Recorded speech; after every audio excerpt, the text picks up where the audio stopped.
Welcome to FMA Talk Live. I'm your host, Datu Tim, and this is my wonderful co-host.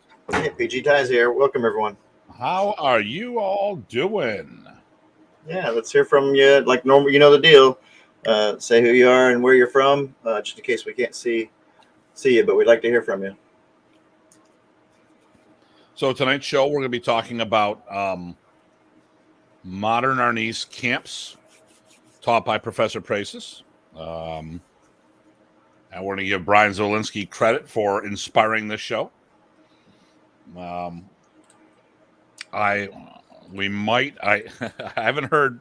I had confirmation before, but I haven't followed up. As in, I haven't talked last week. But Lorne Therrien was supposed to be on with us, and Master Rich Parsons might be logging in audibly.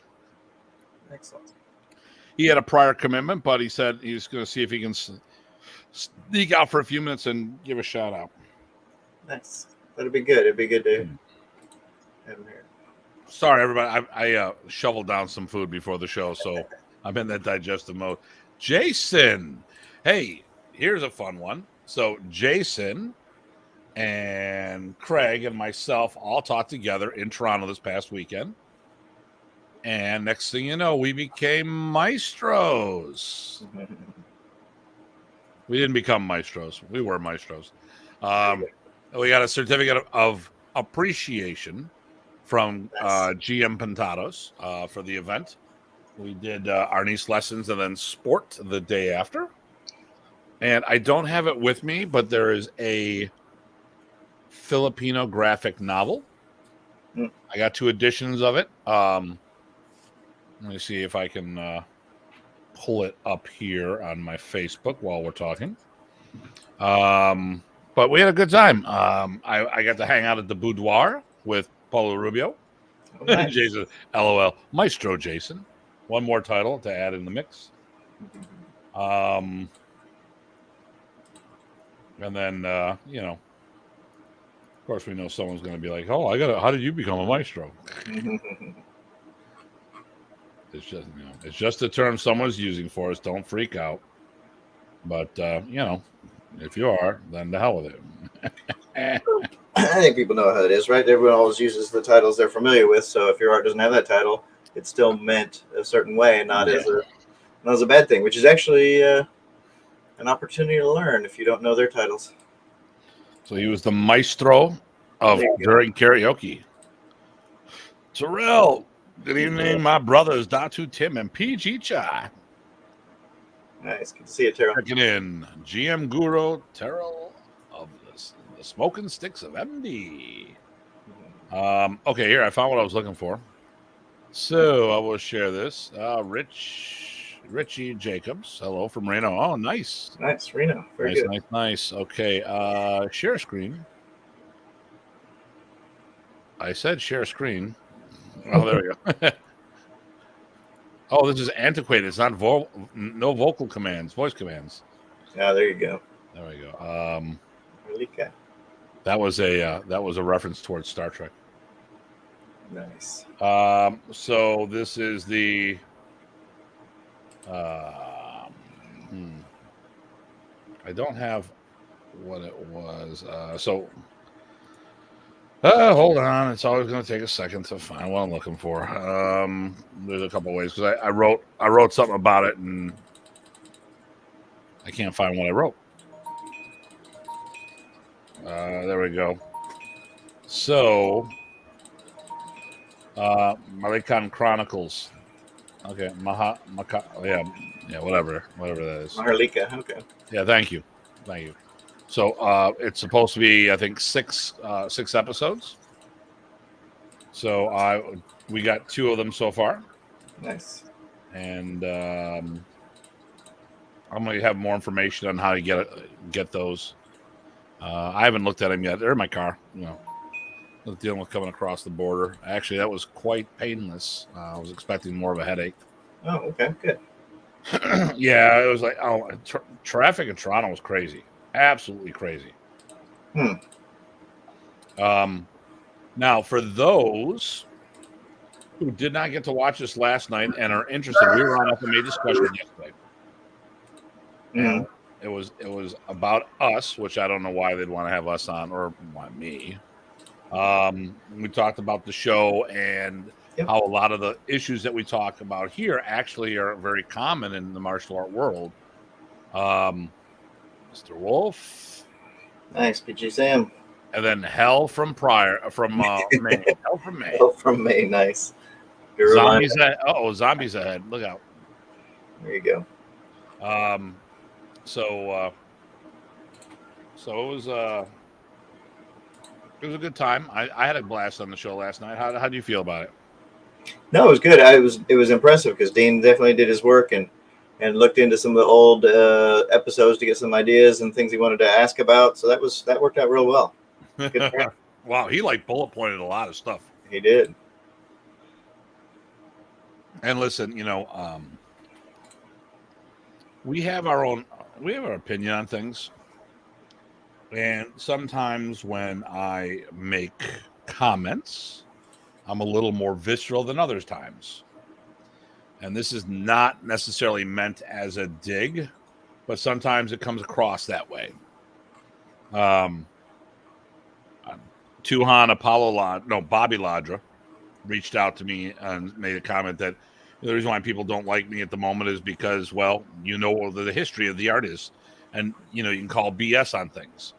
Hey, long time no see, brother. Man, last night was fun. It was excellent. Nice. So, I don't know if we're going to have Lorne on. So, let's talk about.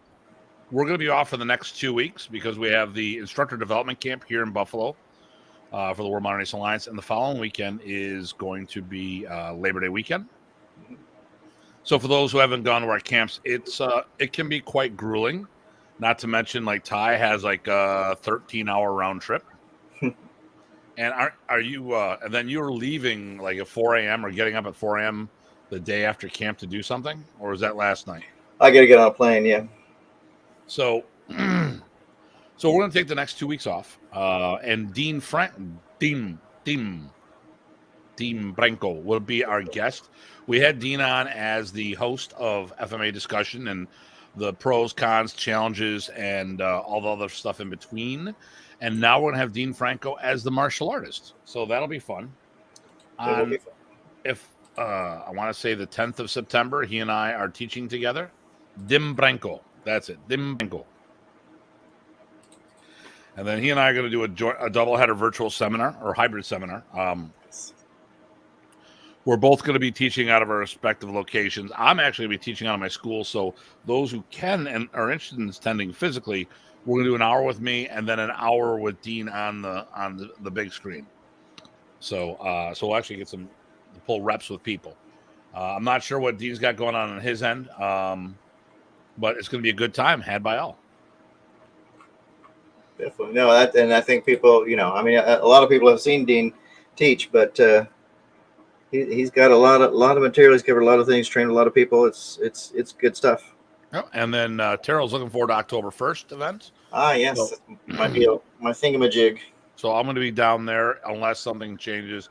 I had made a commitment of being to the gathering in Reno, but it's kind of a little rough. With airfare has gotten crazy. Yeah. And I can get it fairly inexpensive, but to do that, I have to be flying for 17 hours. Well, it's just huge layovers. Mm-hmm. And then Dean says he's just going to be copying me. There you go. Nice to know that. What do you want to do today? I'll do this. I think I'll do that too.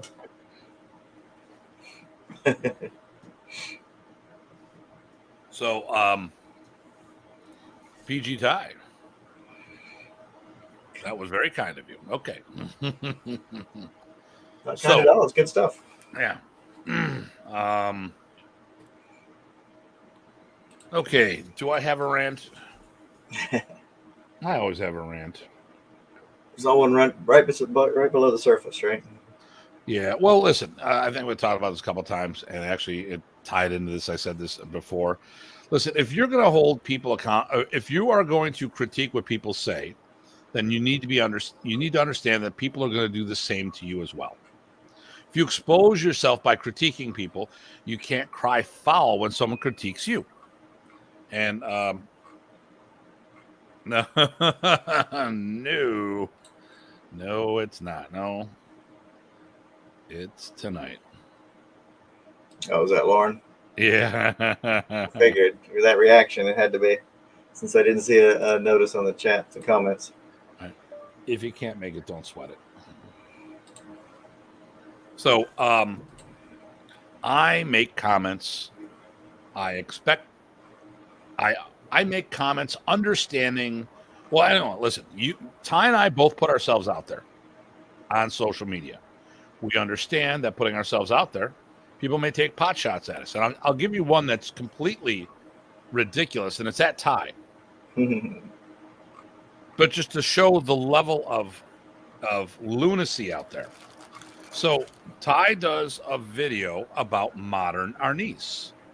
Modern Arnis, the system created by the late Grandmaster Remy Presas. And someone from the Philippines goes to him, how dare you modify and make Modern Arnis? It's like, hey, moron, because I'll say it. Ty's too nice of a guy. Listen, you dumb piece of dung. Don't you realize that Modern Arnis was created by a Filipino who is credited for possibly single-handedly saving Filipino martial arts in the islands, who became a goodwill ambassador for the Philippines with diplomatic papers sent around the world for multiple world tours to promote their martial culture. Remy Presas, Modern Arnis, books were done in the Philippines. Look it up. Get your head out of your butt. But I mean, this is ridiculous, you know. But we understand, as frustrating as that might be, we understand that people will and can and will do these things. Mm-hmm. So if somebody's out there, and so obviously this guy becomes the opportunity of counter salvos going back. Well, like this, I'm not going to mention the guy's name because I don't even know what the hell it is. But every time we bring this up, I'm more than happy to talk about the lunacy here. And if I had the guy's name, I would actually tell you what it is. You know, and it's like, hey, you know, I think that comment's still on one of the videos.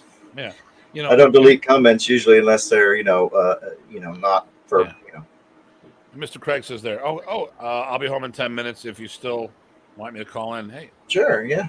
If it's not a problem, we'd love to have you on. Yeah, definitely. Hey, BG Craig. Not a problem. We'd love to have you on. If it's too much of a pain, don't sweat it. There'll be more shows in the future. Unless they kick us off the internet. But so I'm going to bust his chops. I did send him an email. Did you get my email today or my message today? The link? Obviously you did, because you wouldn't be on the show otherwise. Right. Yeah, because you didn't send it in Messenger like you often do. Yeah. So we use StreamYard, and you need a link to get in on the show, whether I Facebook you or text you or email you. Just as an FYI for those who are curious on what we use. Love StreamYard. We bust Dean's chops because he's got to stop using it. Yeah, I think that's been my thing. You know, I think the one at the moment is, listen, if you are going to critique people, you cannot cry foul when they come back and do the same to you.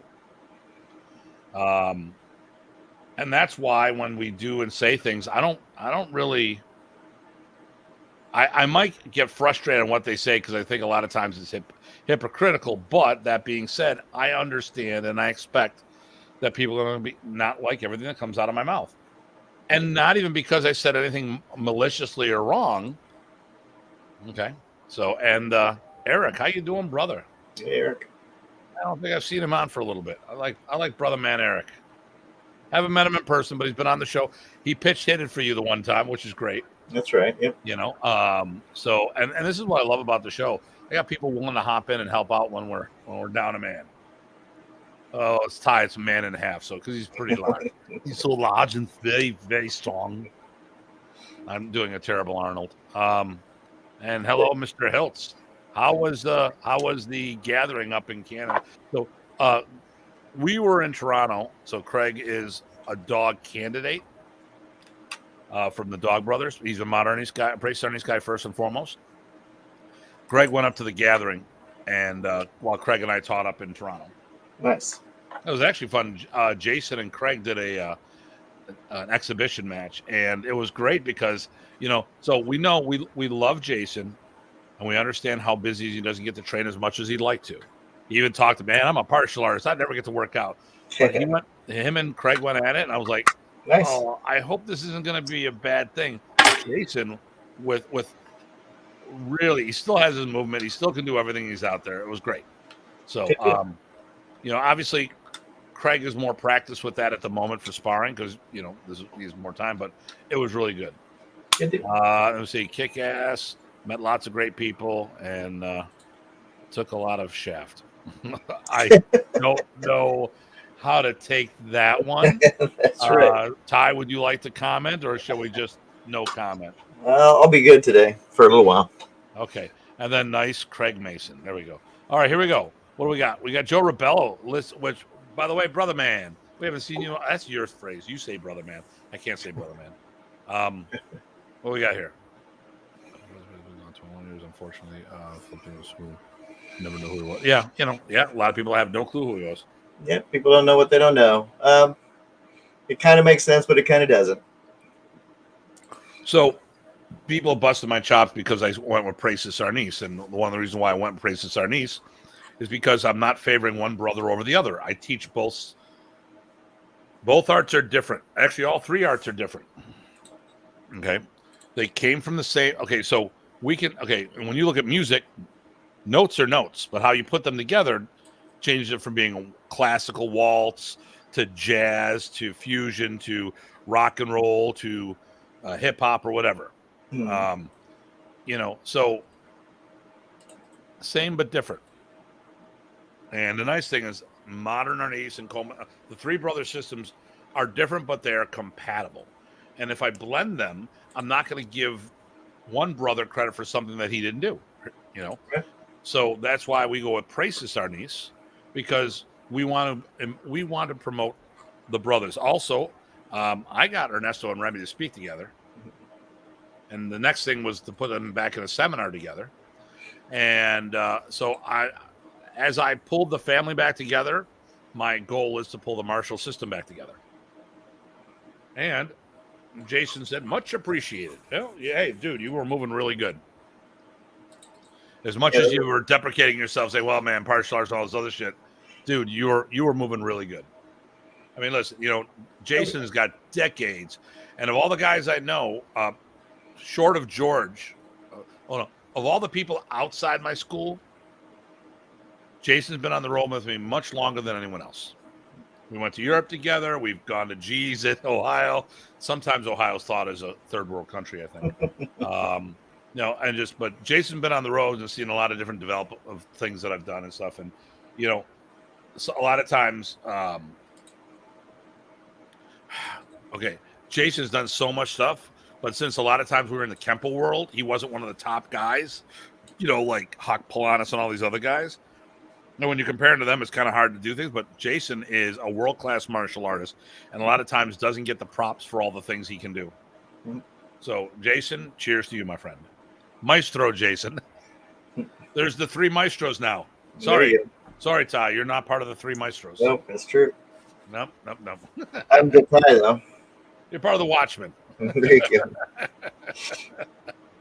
All right. I think I'm done with my rant. I think it's time we get into it. All right. And actually, so today's topic is about Remy Presas Modern Arnis camps. Hopefully, Lauren can join us. As I said before, there was Brian Z did an episode, like a 40-minute thing on camps and stuff, and he got things from his perspective, but his perspective was very, I don't think it's as diverse as the others, and some things were wrong. And I also look at some of the things that were said on FMA discussion. So I want to go into clearing some things up and say that, listen, what may have happened at one camp isn't what happens at all camps on a regular basis. There's some misnomers I want to address, one of which right off the bat. Well, actually, let's talk about how someone can get a misinterpretation. So I look at three primary ways you can go to a camp. So, Ty, how did you start going to camps?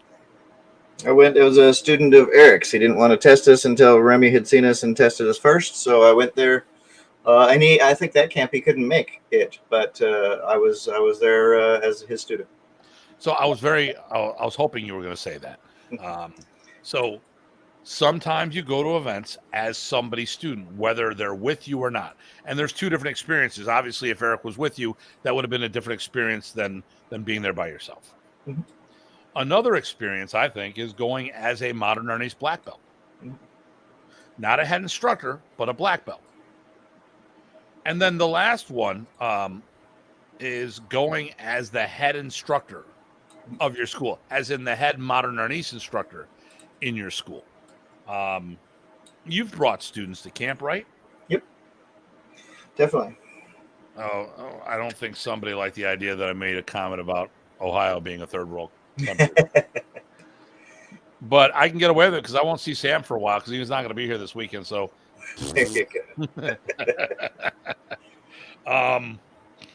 so, when you brought your students with you, how was that? That was different. So yeah, there were 3 times. So when I had students, the very first time I brought students, I was just another black belt, but I had students. And the time after that, then I was the guy who had the club because Remy said, "Hey, you will start a club," and I started a club and did that.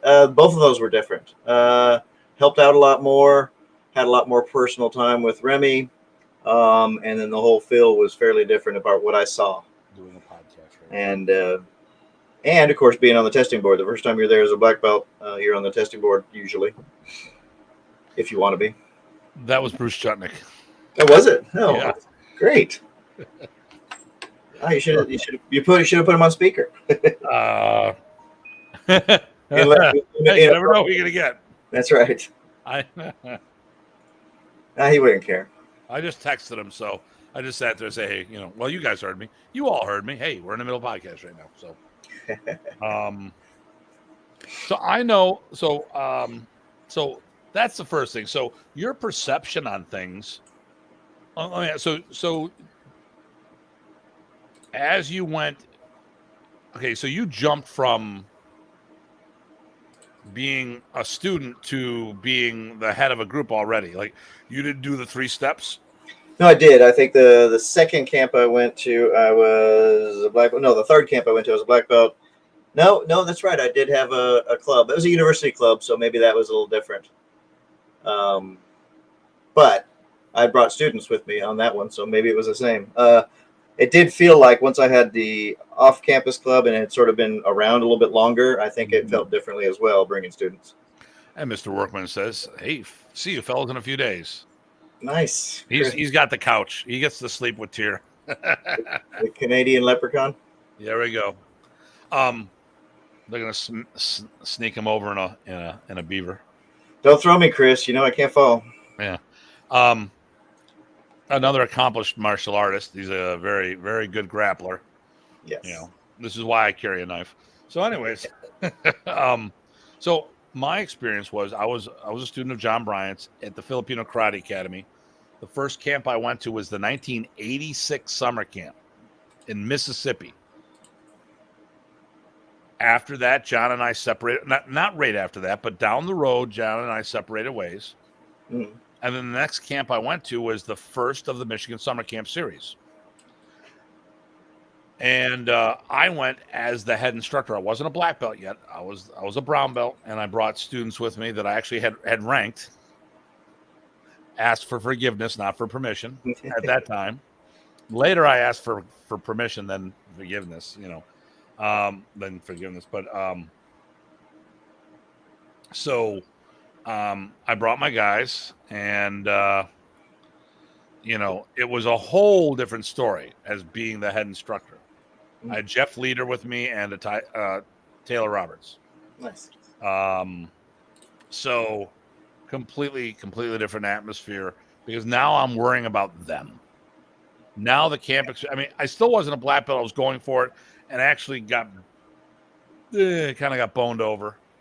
I kind of boned myself over. I just bought a camcorder. Now, these are back when they used to be the VHS style camcorders. So I'm like 21. What did I say? It was 86. No, I'm not 21. Graduated high school in 83. So 3 years later. Oh, well, no, I'd be 21. Yeah. 21 years old. And when I was making like $350 an hour, and I've got a $1,500 camcorder.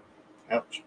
Remy goes, have someone film this and you'll do the test. I'm like, no way am I going to let this thing out. Right. Well, you will test afterwards. Okay. And then John had his 2 students test afterwards, which was my time slot. The following year, Remy said, it is bullshit. He was telling Terry Warman, Tim should have been black belt last year. So then he just promoted me outright at the grading ceremony. So my Lacan, which is plain black, not ISA, and it wasn't probationary. He had just did the promotion. My Lacan and my 5th degree, those were just done, which will come up late, which may or may not come up later in the conversation. So, but I definitely, when I was worried about my guys testing. I was worried about everything that there was to worry about. I mean, whole nother animal. So I can see how people get a different vibe of what the camp was.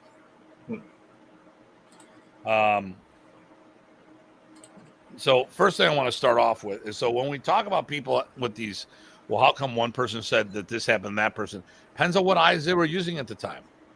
As I became a higher level black belt and more seasoned and less nervous at these camps and just got into my own groove, things are a lot different. I was just, when I was always, at the beginning, I was like, oh my God, I got to, here are all these people. And they've been doing this longer than I have. I was like, yeah, but they haven't put the hours in that I have. And then Remy puts me in charge of testing or teaching some things. And I'm like, oh my God, this is rough. Okay. Let's see. My first camp was Michigan, and I got to see you spanked by Remy for your 6th degree. Great first camp. So I learned from that, but basically if you're at a camp, we get to hit you? Only if I'm testing. Oh, okay. Which we're going to be talking about, a new protocol at our camp, by the way. Jason brought us some stuff about I got something. We're talking about Speakman because somebody we know might be hosting them, and I might be teaching there as well. Who knows? Oh, cool. But they talked about how he makes people test, whether you're testing or not, when you go to the camp, everyone takes the floor. I actually like that. Yes.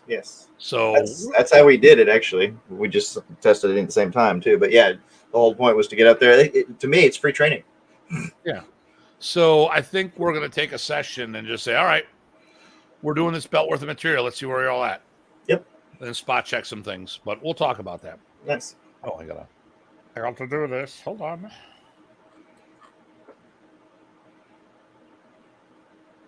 All right. Bum, bum, bum, bum, bum. Someone make it on? No. Oh. You got to be kidding me. Damn you. I'm oh,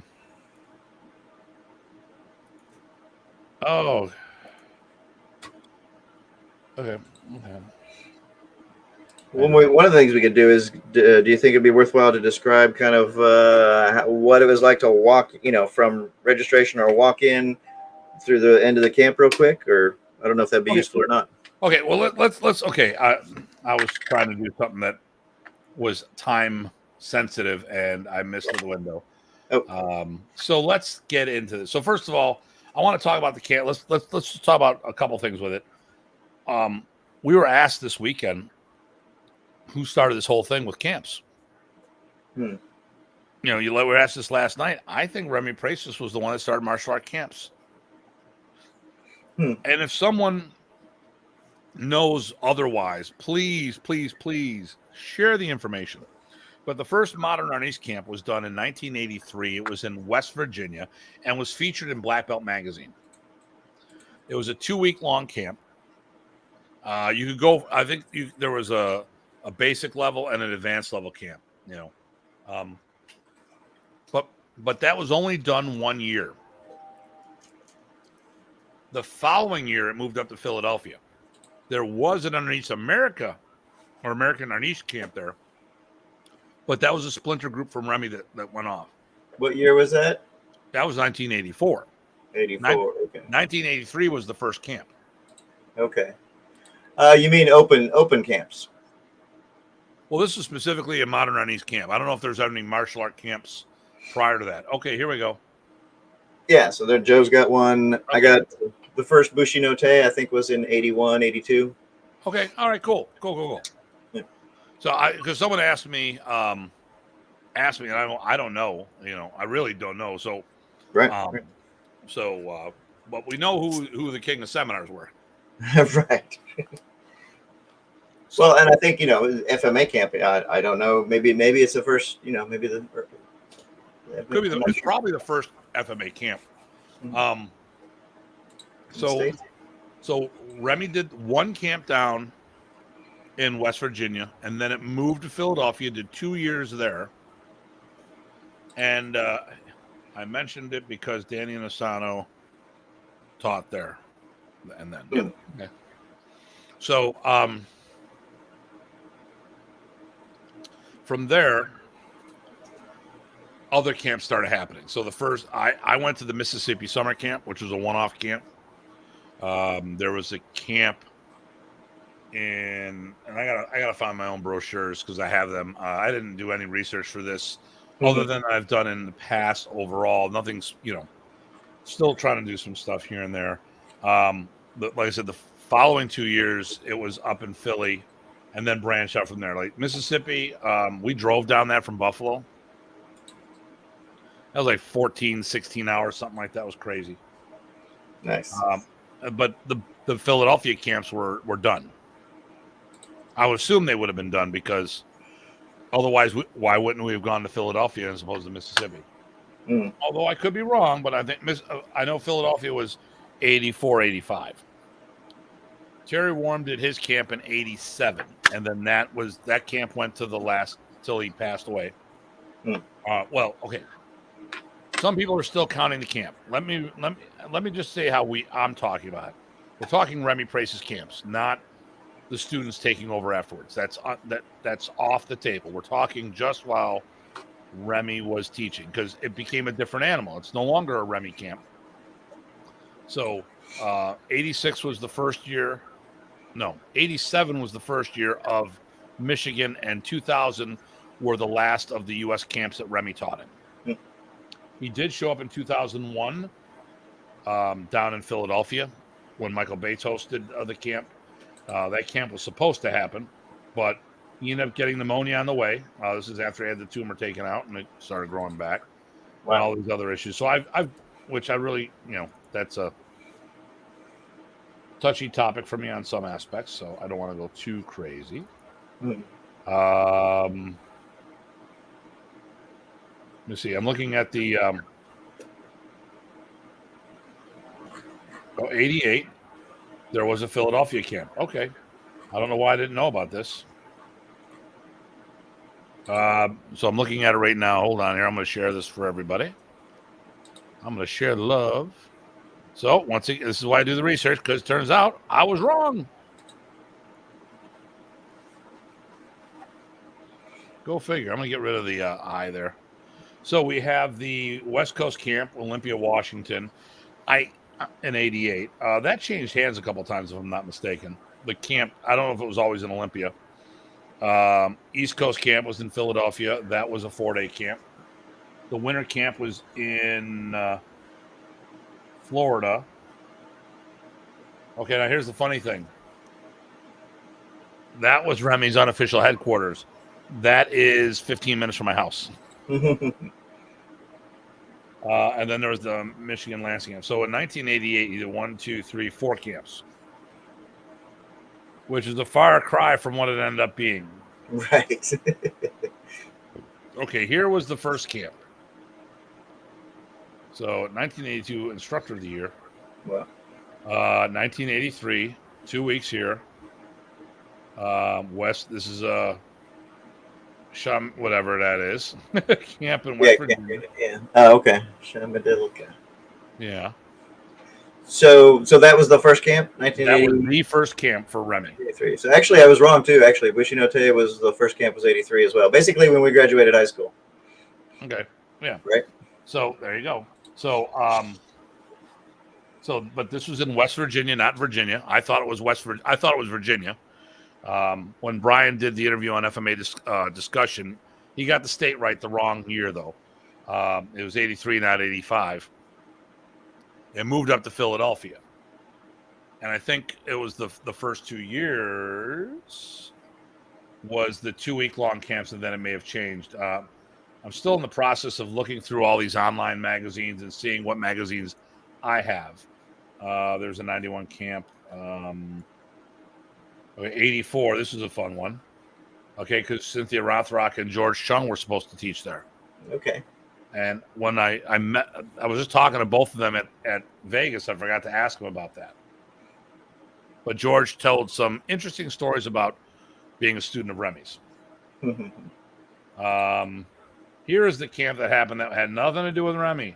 This was not Remy. They split off from Remy, American Arnis Association. That early? Wow. They were training in the 70s. Yeah, okay. So is it early or not? This is the second annual camp. Now, I think this is where people got confused.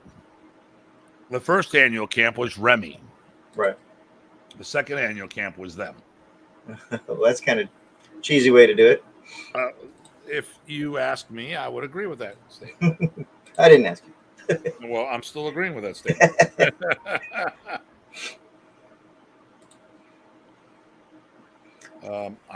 I sent you a link via your email. Oh, good. So it looks like he's going to try to make it. Good. He's looking to zoom in. I'm like, we're not doing Zoom. 85 camp. Joe asks about the American Arnis. Is that Fred King? No, Fred King was tight with Remy. This is I think it was that Arnold guy or whatever. Not to be confused with Jason Arnold. We like that Arnold. Yep. Most of the time, no. So that's all I got right now with that. I'm still trying to do some more research, see what I can dig up. But, at the end of the day, I'm also working my school, my business, so I got to focus on the primary before the secondary or tertiary. Fred King that was definitely not Fred King.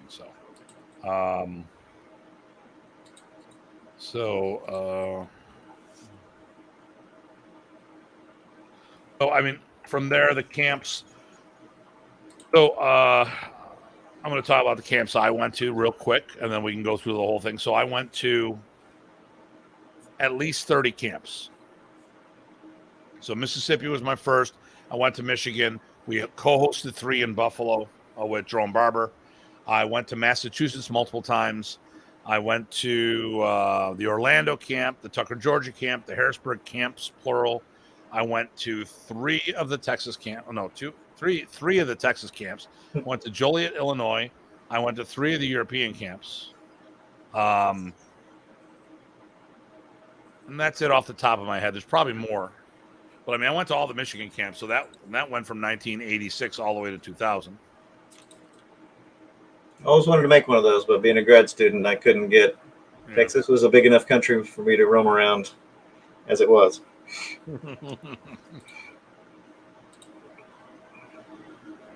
What was the New England camp? Was that the mass camp? Must have been. I don't know. Because that's, I'm asking Joe. So yeah, no, I figured, yeah. Then that was mentioned because I said, the Massachusetts camp. No.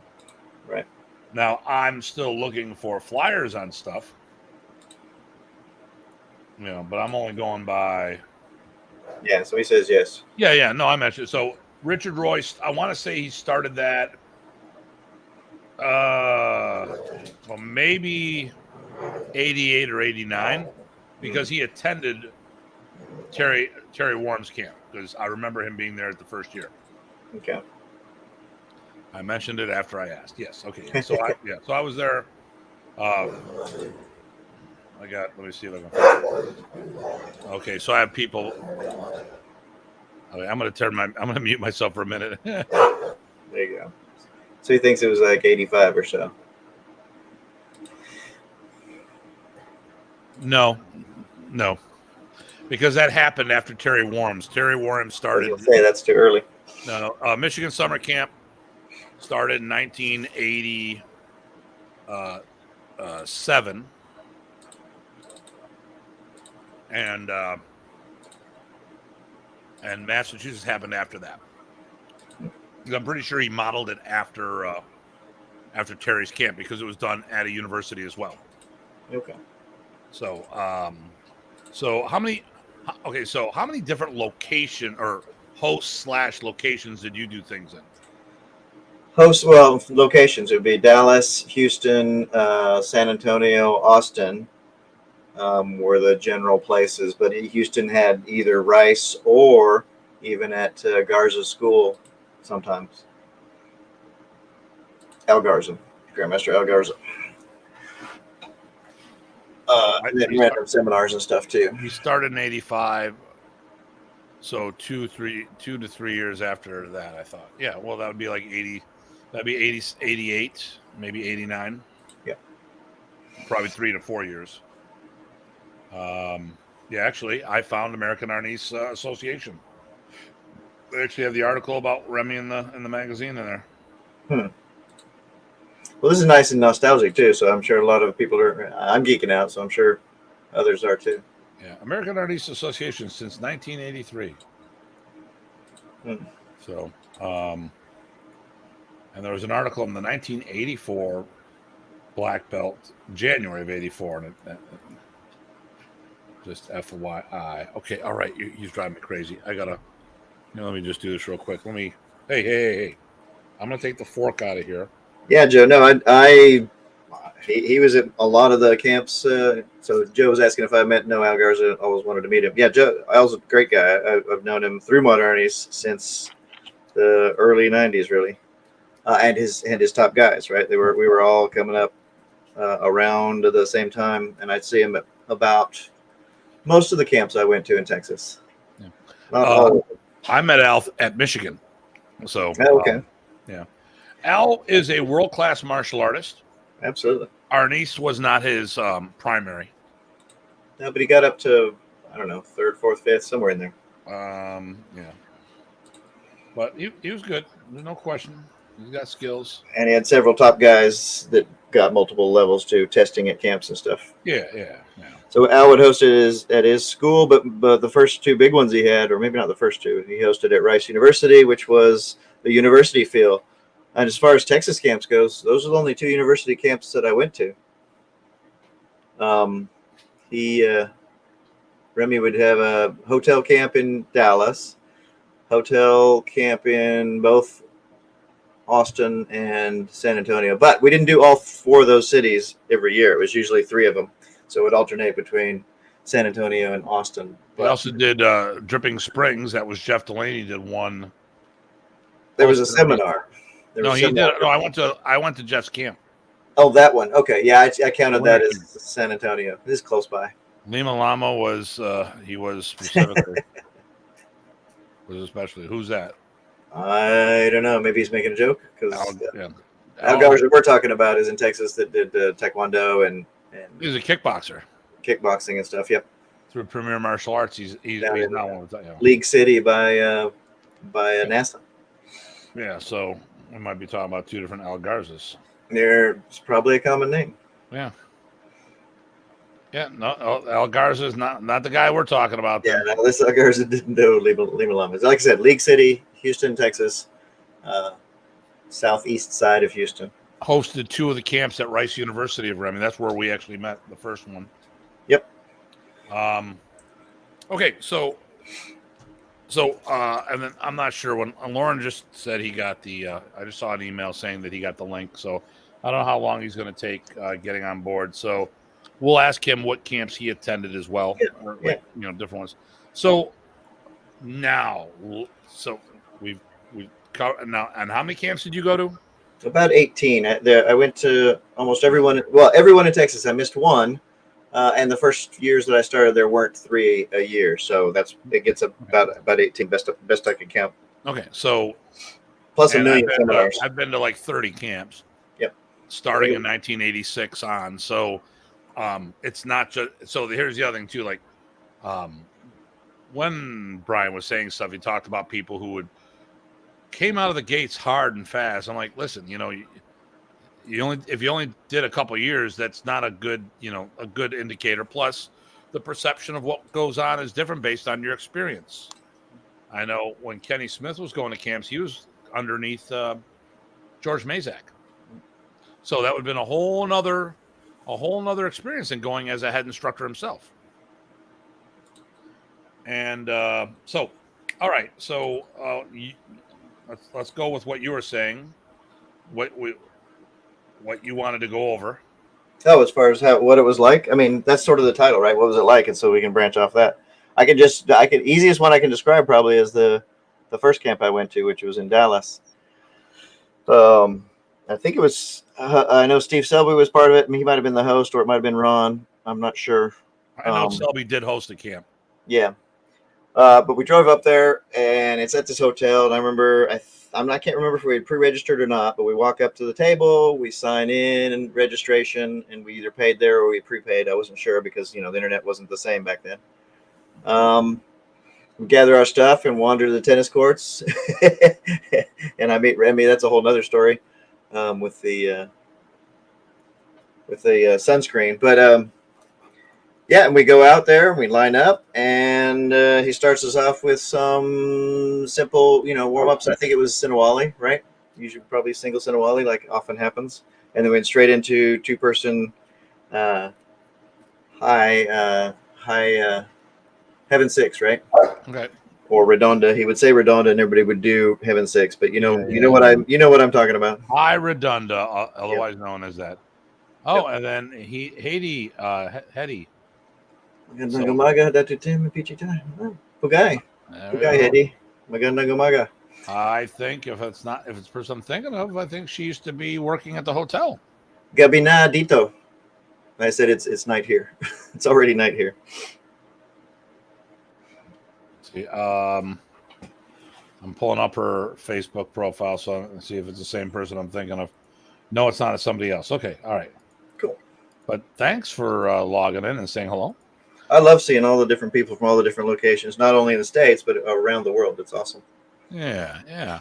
So, all right. So your experience was you would never just walk on and not register. You'd have to do some kind of registration at these camps.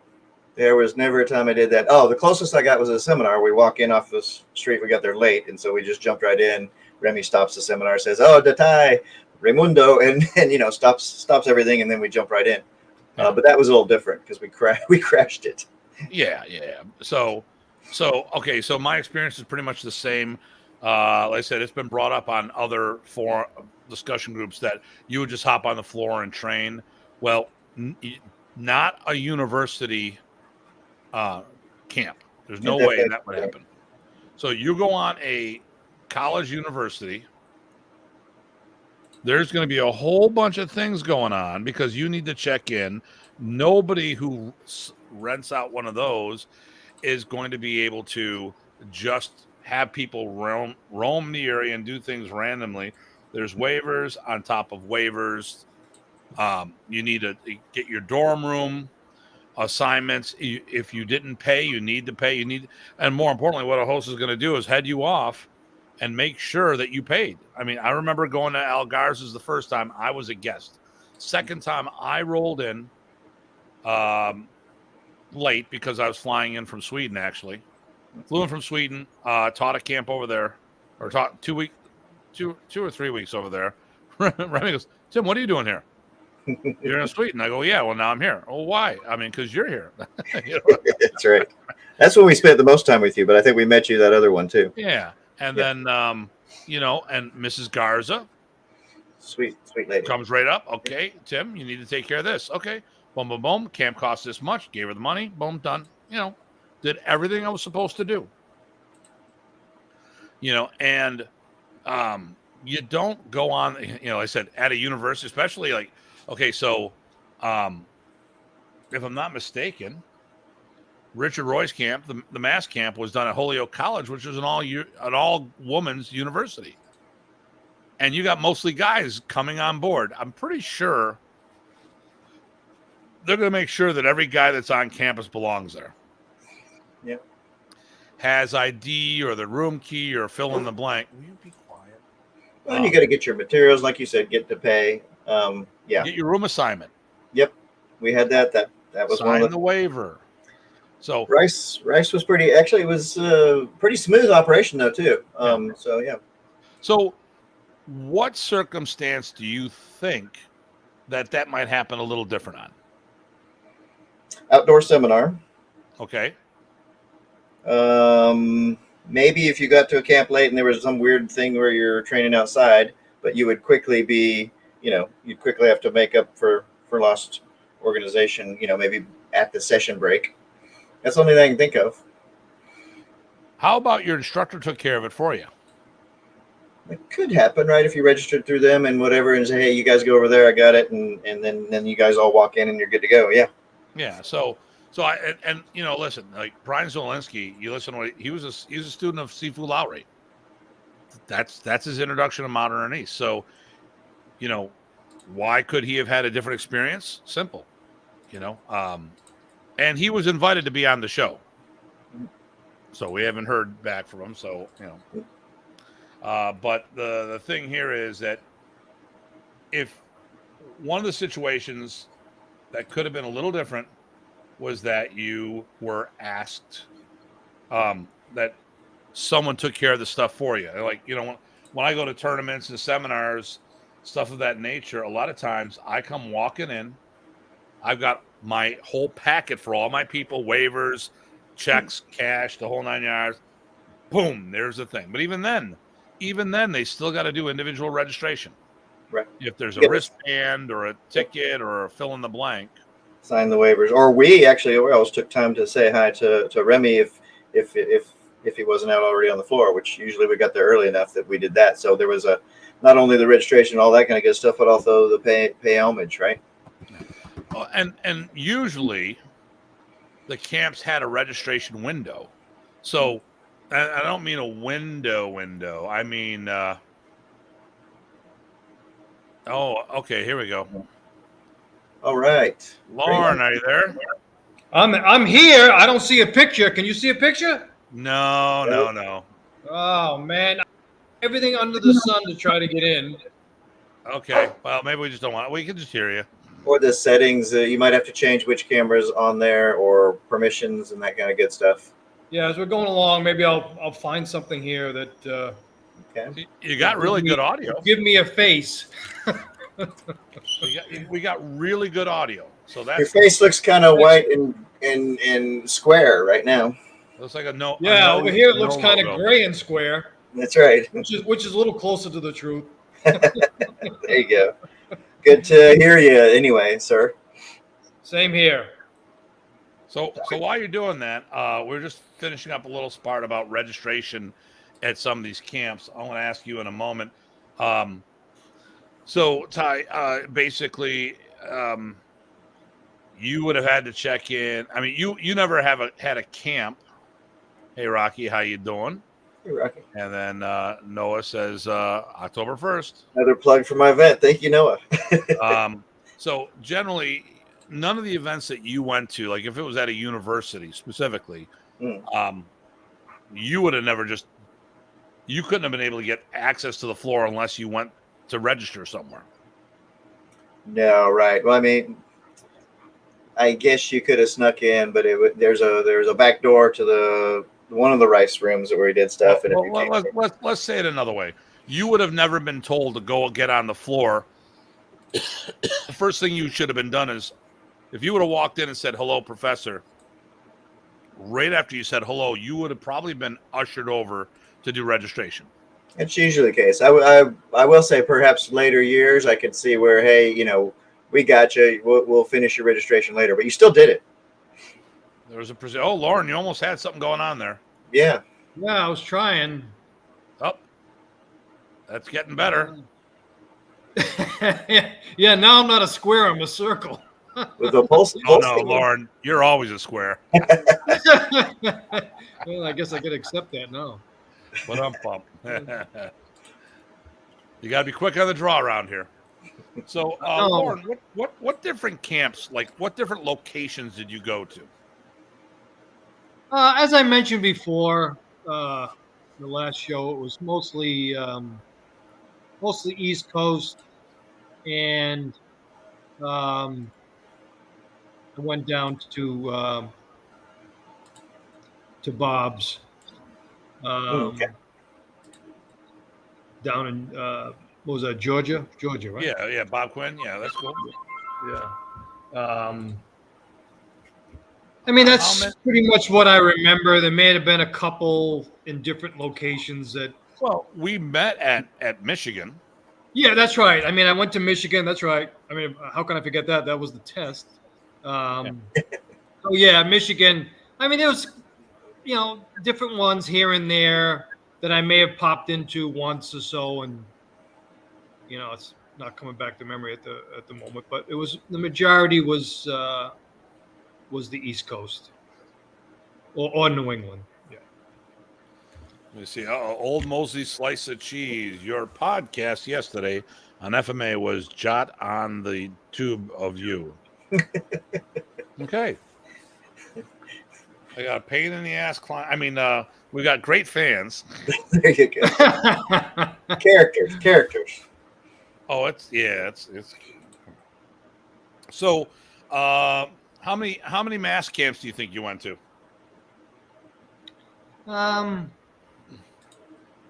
There was a couple I missed through the years from 19, because I went to Michigan in '88. I went to the camp in '87.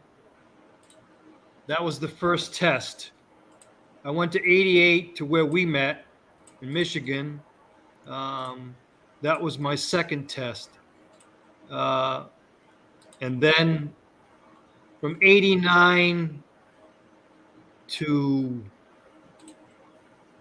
maybe 1999, there was a couple I missed in those years. Yeah, but I mean, you went to most of the Massachusetts camps. Yeah, I went to most of the Massachusetts camps. If I missed them, I usually is because I went to one in another state.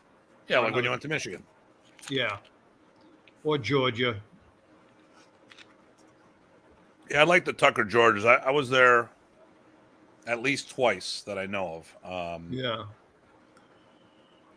That's actually, I think, where I first met Andy Filardo.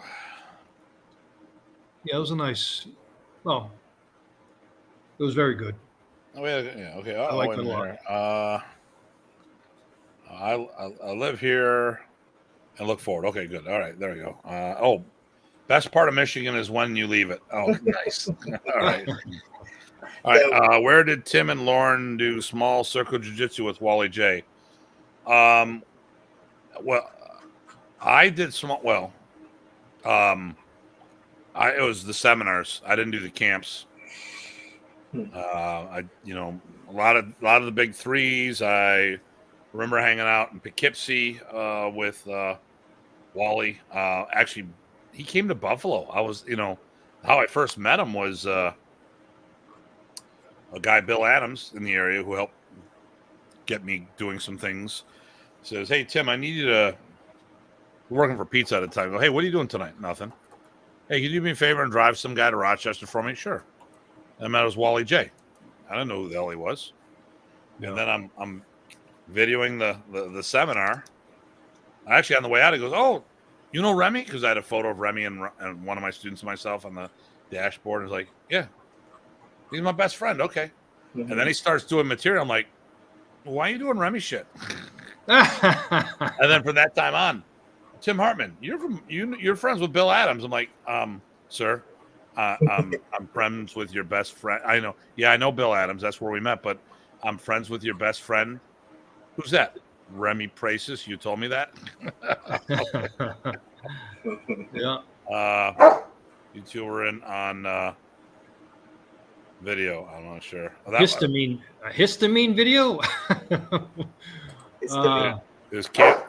This camp video. I was never at a camp, but David Hoffman had some videos made from seminar footage. Yeah, I was there when those videos were being made. Those were in the 87 camp.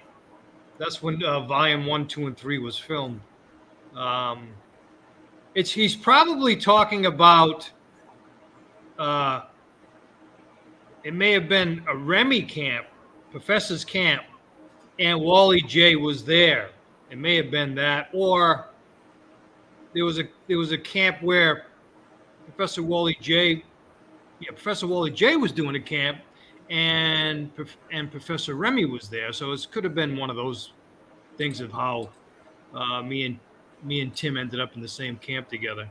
There's a small circle jiu-jitsu camps and seminars I attended from 87 to either 91 or 92. I attended the camps and all the seminars, which were, very enjoyable. Painful at times. You can only get that tricep tendon armbar so many times, That's right. All that information. That's what I call pain without damage. Yeah. Really No, that's good. So you said that was in Michigan. It was in the mid late 80s. What's that? The camps? No, the one that you were talking about. The one that me and Tim may have met? Yeah. I don't know. Well, I don't think it was Michigan. I think it was somewhere in New England. Okay. I think that's what Joe's talking about. It was somewhere in New England. We may have been at the same. It may have been a camp. Okay, but it wasn't one of the big three things. I don't think so. Yeah. Okay. Joe doesn't know what he's talking about. I never went to big three ones. I was in it for Remy, and that's it. Yeah. Okay. Yeah, I'm not sure. So when you went to camps, okay, well, here you go. You're both on that video. I'd love to see that video, that volume 3. Yeah. I think it's a seminar footage. It may have been. Might be. It may be that he had a bunch of things put together. I'd probably be able to tell which one it is by how much hair is on my head. Oh yeah, that's a good one. I can't do that because actually I shaved my head like the week before I met Remy. So if I were young, it would always look the same. So you've been consistent. That's right. Very consistent. There's a bunch of messages. I don't know if you want to see if there's any to mine. Noah gets said some good things. Rocky said some pizza guy. Yeah. All right. Okay. Actually, I was looking at this. I'll pull this up in a minute here. Okay, so let's get here. Son of a gun. Okay, his camp video. Both of you guys keep it up. I'm glad. Thanks, Noah. I'm glad D Tim, you keep pushing your FMA to the global. Thank you. Spell check sucks. Yes, it does. Or hey, Michigan was Remy's stronghold and the Screamer hotspot for years. Yep. Detroit and Buffalo. We talked about it last night. We actually had, because Buffalo is a smaller city. Probably Buffalo had the most schools per capita. We had what we come up with last night? 12 schools. That sounds right. It may have even been more. I think we forgot Mary Bogle, which had been what was 13 schools. What was the population of Buffalo around that time? If we're talking Buffalo itself, was probably only like 250, 300, but the greater Buffalo area was probably close to 1 million. Okay. And then, boom. Why was Michigan so Modern Arnis? Was due too close to Canada, or was it due to the wonderful weather? Probably the weather. Remy did a camp there, and I think that helped a lot. Always helps. Rocky could chime in a little better about that because he would know. Right, Lauren, your partner was Tim on Wally's videos. Volume 3, and we did the seminars. We'll definitely have to check that video out. Both of you are there. Definitely. So, wildest camp memory, and then any ballet song work with Remy. Remy would demonstrate ballet song, but he never taught it. I never saw him teach it, but yeah, demonstrate. Yeah, I agree with that. Yeah. Okay, anyone's got a wild camp story? A wild and that is not rated R or above. Ah. Hey, look at this. Look at this. Look at this. Look at this. So, Lauren, where are you here? Let me see if I can find you. You know where I'm at. I'm that guy with that nice mustache. There we go. With that porn mustache. That's okay, because you're right next to the guy that almost has a mullet going on. Yep. So there's Lauren. That's Nice. Kathy Sullen, myself, Bobby Sullen, Jeff Reck and I went together. That's Tom's student Jerome. There's Doug Pierre, Billy Bryant, Frank Schakowsky. I know these two guys, but I can't think of their names. Yeah, me too. Same here. They're richest students. Ah. Okay, yeah. I don't know who that is. The glasses stick out. There's a small circle guy there. I think that's Beth Holt. That's Mark. No, this is Michael Bates. Oh, Michael. That's right. Michael. Oops. Yep. Pennsylvania, I think, right? Yeah. Metro Philly. There's Eric Alexander. That's Ty's instructor. Yep. Great guy. At least great to me, These two are Billy Bryant students. This guy almost, I don't know his name, but he's Oh yeah, he was a great guy. He severed his arm practically, and he tested in a sling once. Wow. And then the front row, here we go. Tom Bolden, Richard Roy, Remy Presas, Dennis Tostin, and Joe Bridenstine. And Joe, So these two guys are probably the most responsible for bringing them up north for the camps. Joe went down to the camp, saw Remy, and then Dennis was, he created the WKKA. Oh, wait, no, he was a member of the WKKA, which was Joe Palazzo's organization for Kempo Karate, a Parker guy. And so Joe was kind of the weapons instructor, and he was teaching Remy's art and a lot of the stuff. So there are so many schools that have Modern Arnis DNA that probably don't realize they have Modern Arnis DNA in their Kempo. That's true. So let me get back here because there's a few messages. Get it back here, and we got. Oh, and now he's back to the no logo.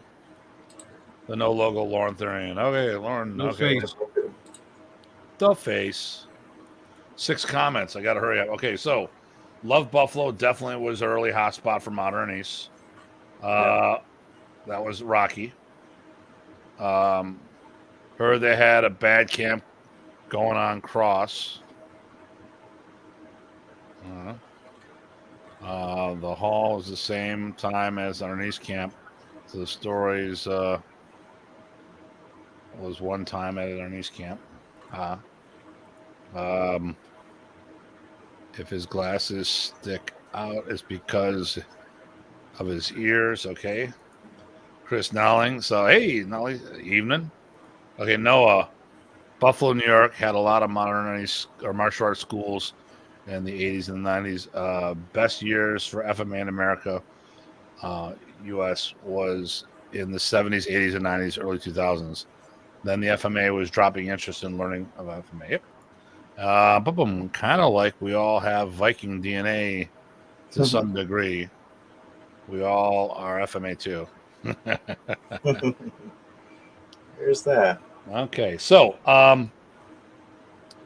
let me see here. I want to talk about the tests. That was a big one. Grading in general.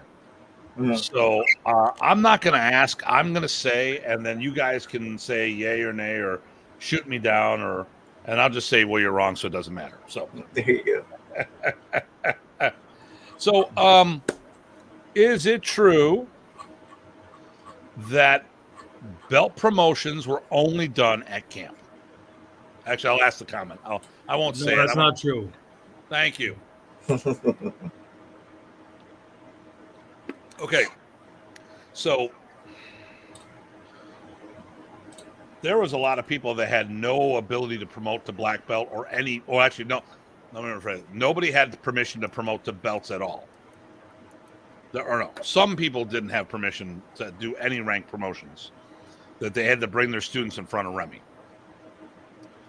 I remember Ed Mangle asking, he was one of Remy's, or it was Michael Bates' nephew, and said, hey, when can I do this? He goes, when can I promote? And he was like, you keep bringing your students to me. Okay.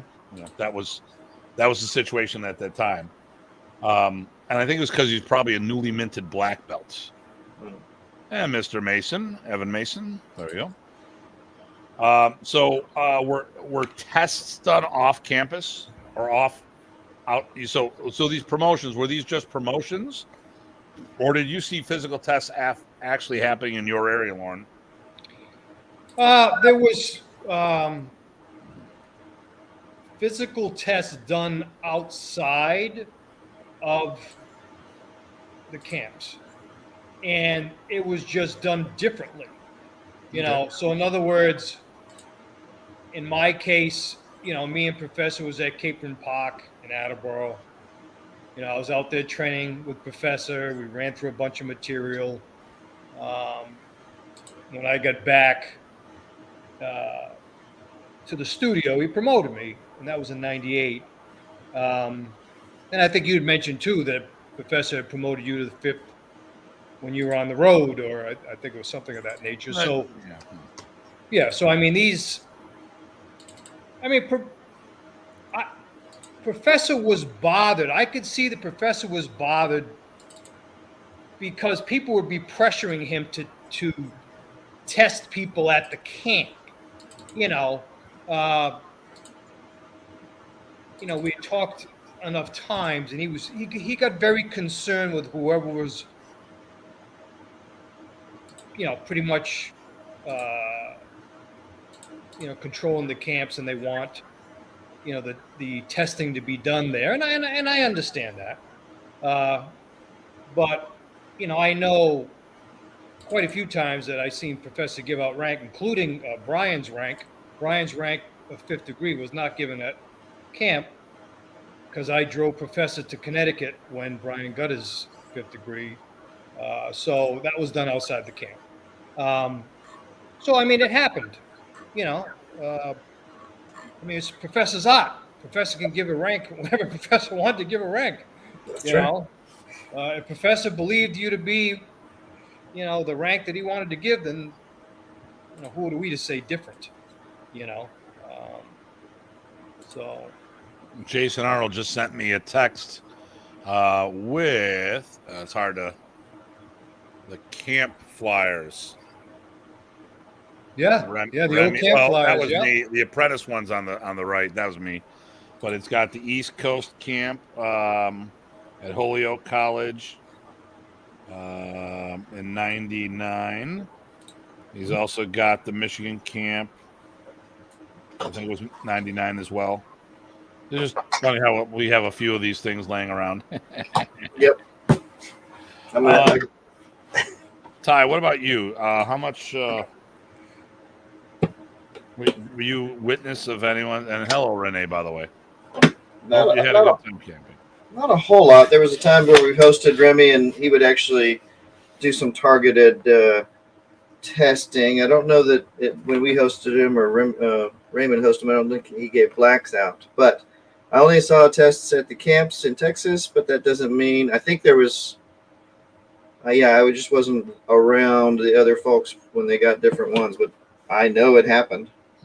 Hey, I do want to know what along with Renee here, I would like to know the story about you getting your 24th degree. 24th degree. No, 24 years maybe. I don't know. All right. Okay. So, listen, and this is why we wanted to have Lorne on here. The three of us went to different camps in different parts of the country. We got to see a whole bunch of different things. Yep. And we wanted to talk about this. So when I didn't want it to be from one person's a point of view, because sure, we need that vetting, because maybe something that happened at one camp only happened at one camp. Right. And maybe it only happened at one camp. Maybe it'll say something happened at Michigan that only happened it was a one-off. Right. That's not the norm. And The problem, one of my pet peeves lately, you can say it's a rant, Right. is that everyone looks for the exception and not the norm. So when we sit there and say there are no Filipino martial arts schools, we do want to point out that there are, but on the whole, there isn't. It's more club mentality. Right. When someone says, well, this could happen, yes, in a 1 in 100th percentile. Look at that! Look at that! Look at that! Look at that! Boom! Shaka! Oh wow! Not even just the phone. Wow, Rich. Hey, Rich, how you doing? Hey guys, how you doing? Hey, Rich. Good. Where are you? Looks like you're in a car. Yes, I'm in a car. I was gonna guess the car, but okay, that'll work. Okay, all right, cool. Well, at least he's got a picture. Yeah. Yeah, That's probably why he did that, to flex on you. Lauren's got a BlackBerry still, so they. Yeah, I'm playing Ghost. But it's secure. Yeah, there we go. It's very secure. All right, let's see. What do we got here? We got question, sir. Professor Remy, did he teach you guys a lot of joint locks within Modern Arnis courses? Oh my God! That's an understatement. That is an understatement. So, especially when you were a Zuki for so many years, you were more years than I was, but I know I had 6 years of pain that I can point right to. I tell you, Rich, I saw Remy teach Rich Irish dancing. Rich, now listen. First of all, I met Rich so many times, but I never met him. We were always in the same room. Yep. So Rich and I have a very similar hairstyle. When we let our hair go, it becomes this bush. I mean, like we got the non-African fro going on, and Remy's. I mean, he's the tallest guy in the room. So, and Remy started doing finger locks. I'm like, thank God I'm not the biggest guy in the room. And he's got him dancing and doing this little. I thought he was doing Irish dancing. It was great. I mean, the only thing that was missing was the little shoes and the little wigs that they wear and stuff. Although his poofy hair was, I mean, we had similar hairstyles that time. So, and Richard, here George says hello, guys. Hey, George. Show yesterday, George Harris. Rotary phones are secure too. Okay. Yes, Jason. Yes, they are. Okay, so they're just not as mobile. So we're going to go back to Joe's in a moment. Here's an interesting. I bet you haven't seen this one. I mean, I've seen those before, but I didn't see yours. Yeah. Okay. No, it was a camp. It was a camp participation one, but I just for some reason I didn't. There's some good names on there. That's pretty cool. Hey, is my name on that? Let's see. No, I don't think so. No, Eric's is on there.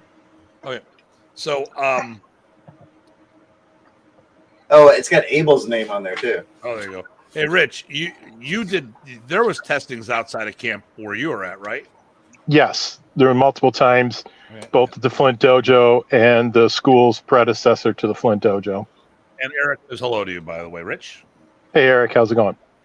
So, this was a big misnomer, and I bring this up because right when Remy had to retire due to his physical condition, Rich went to a camp. Actually, went to the same camp, but we either went different hours or different days. And he talked about how he tested in the Flint Dojo, and he was told specifically that wasn't happening, And Joe Rebello says hello. Hey, Joe. And then still can be listened into. Remember party lines. Oh yeah, good point on the rotary phone thing. So when we first officially met, Rich came. I was doing a sparathon. Rich came to Buffalo. We hung out for the weekend. And like you, Ty, he doesn't leave. I can't tell you how many times the camp was ending on Sunday, and Rich doesn't go home till Wednesday. Right. And like, hey Janice, don't worry about it. It's Rich. Hey Janice, it's okay. Hey Janice, doesn't he have to go to work someday? Yep. And then Sam says hello, and then Rich or not. Ty is looking for tax forms. Yeah, he probably is. Do you have test sheets with you by any chance? That's why I'm looking. I do have some. Yeah. Good. So case in point, like when he came to Buffalo, I pulled out a video and I showed me testing for my 3rd degree in Buffalo. Right. Now, Lauren, have you ever seen someone test for a belt and not get it? Yes. Ah. Yeah. So testing a belt promotion was not a foregone conclusion. Correct. So you could wait for it, fail. I mean, example would be me. I mean, I took my test in 1987, and I ended up getting a brown belt. I didn't get a black belt. Okay. So, I mean, I took the black belt test. I was able to, Now, I was there, I think. And let me ask you this. Was it probationary black belt, but you're supposed to wear the 3rd brown? No, 1988 is when the two of us took our black belt test. Okay. 1987 is when I took a black belt test in New England at David Hoffman's camp, which was the year before. I ended up getting a brown belt. So there's an example of, I physically went right through the test, but I didn't get a Lacan or a black belt. And that was due to, it was my first camp. Right. And I do want to point out that I did not test at the camp that you got your black belt at, by the way.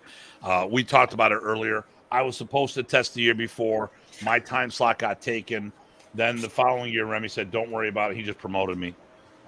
So because I want to make sure everyone's clear. My basic black, I was promoted to. My Lima, my 5th degree, I was promoted to. But my 1st, 2nd, 3rd, 4th, and 6th, I all tested for. So you didn't take the test with me? No, what happened was I ended up videotaping the test. We actually talked a little about it before you got here. I was videotaping for Remy for quite a bit. My students took the test, but I didn't test. In the 1988 camp? That's correct. What happened is during the lunch before the test, Remy, on the Saturday we were doing lunch, and Remy goes, Tim, come here. Oh wow, that's something I've seen one of those, but I don't have one of those. Yeah, just a folder. It was a membership and all this stuff. Okay, so we were Remy and Terry Warren were sitting down, and Remy calls me over, and he goes to Terry, "This is bullshit. Tim should be black belt last year." And then Remy said, video, and boom. Next thing I know, he called me up, and I was promoted. Still have the videotape. I've got a few I got to convert. What had happened was, like I said, I was supposed to test after I had in the camcorder my first camp that I paid like $1,500 when minimum wage was $3.50 an hour. $3.35. Yeah. And then what had happened was, Remy said, have so-and-so video. I'm like, I'm not going to let someone touch my camera. So then it was, you test afterwards. Then all of a sudden, John Bryan had Tammy Wilson and Dave Smith test after the test, which is my time slot, which Rocky did the judging for. And I can testify that conversation occurred between Remy and Tim because it was public and I was there. Yeah.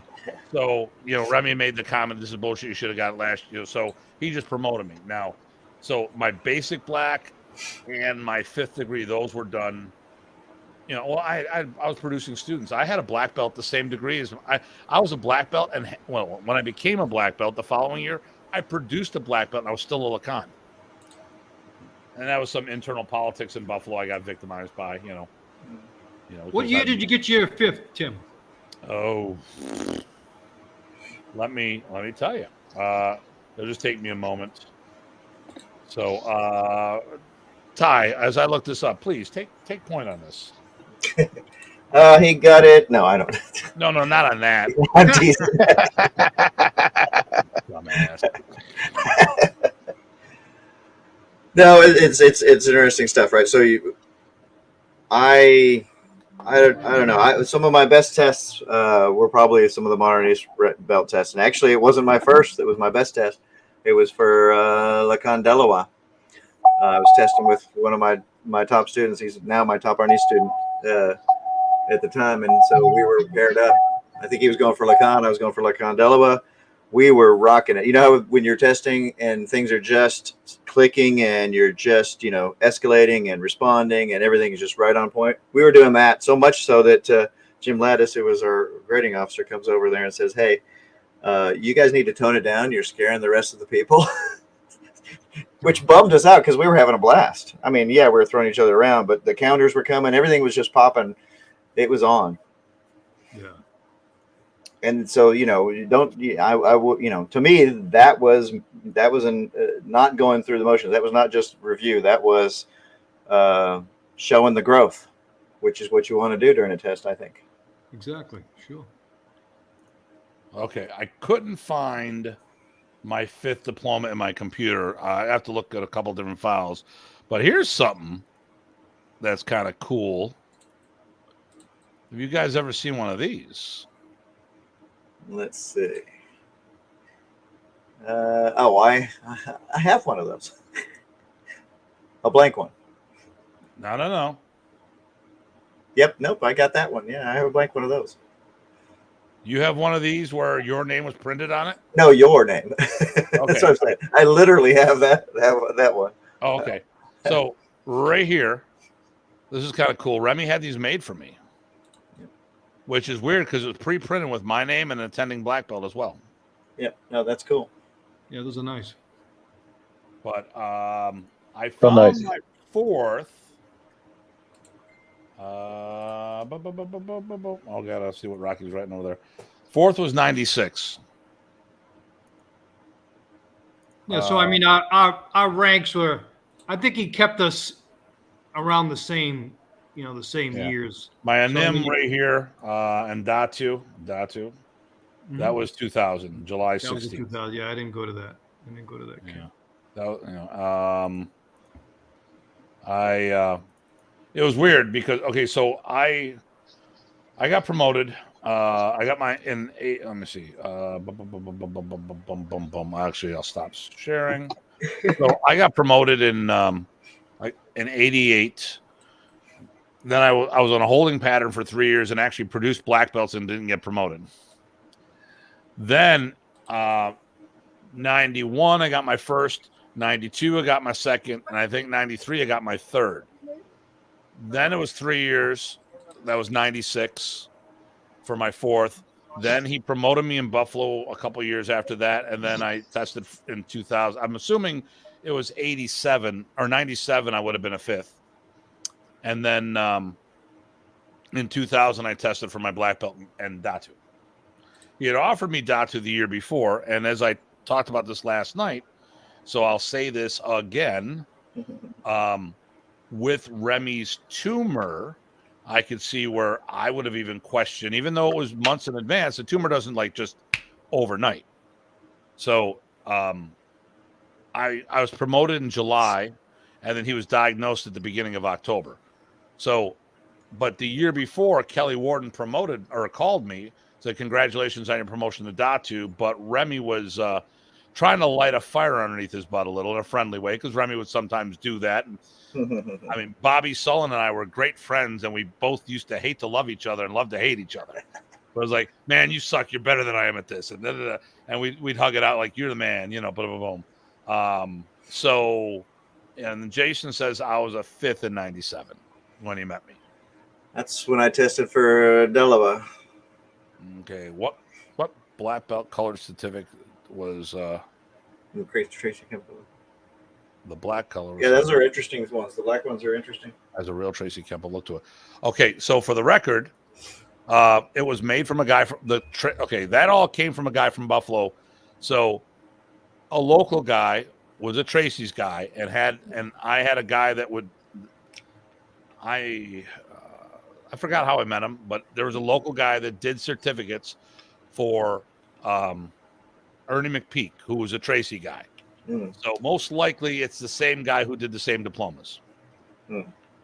So I have a few of the black diplomas. So it's not a Tracy diploma. It's a guy who does black diplomas. So it's just I was a client, and so were and so was Ernie McPeak. And I'm pretty sure when Tracy saw it, he goes, "Hey, we got to do the same." So what else we got there? What are we thinking there, Ty? Is there a question on any of this we want to? I don't see another question, but is there something that? For you guys, did you guys have for us? I believe in Texas, most often the tests were that last day. Is that what you guys all saw? Yeah, usually it was the last day of a camp. Okay. Yeah, last day. And the same as us so you would basically stay on the floor until you got to places where you didn't know stuff, and then you'd back off.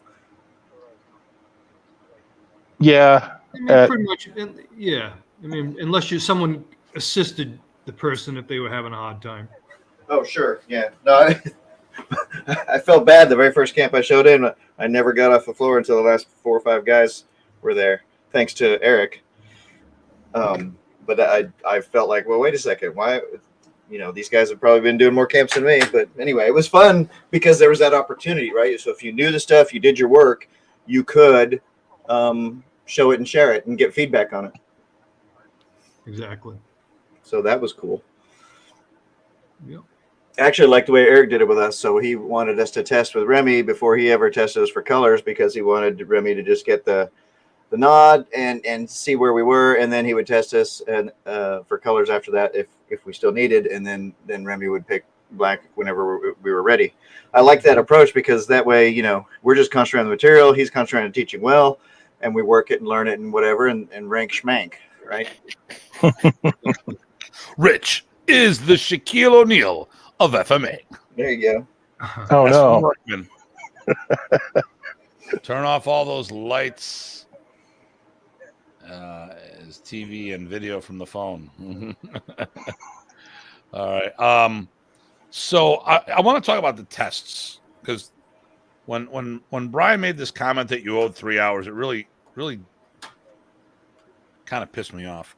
Because you owed Remy 3 hours. First he said he owed us 3 hours. Then he recanted and said, well, you owe Remy 3 hours. First of all, it took more than 3 hours of training. And I've seen people get their black belt 1 year, go back the following year, and failed the test because they hadn't practiced since then. Okay. Exactly. Now, would you say that any black belt black belt test, first, second, third, fourth, or whatever, that every participant had the potential of failing that test? Yes. On them. Yeah, I would agree with that as well. Mm-hmm. But I'm going to touch back on that, the 3 hours. To me, when we got done with the camp, we were like, oh my gosh, we owe Remy months of work on all this material. Or years. Yep. Or the next year. We had people that would, not do that. And I said, anyway, I found it insulting. Yeah. Here's my take on the test in general, too. There was a thing saying that it was only review.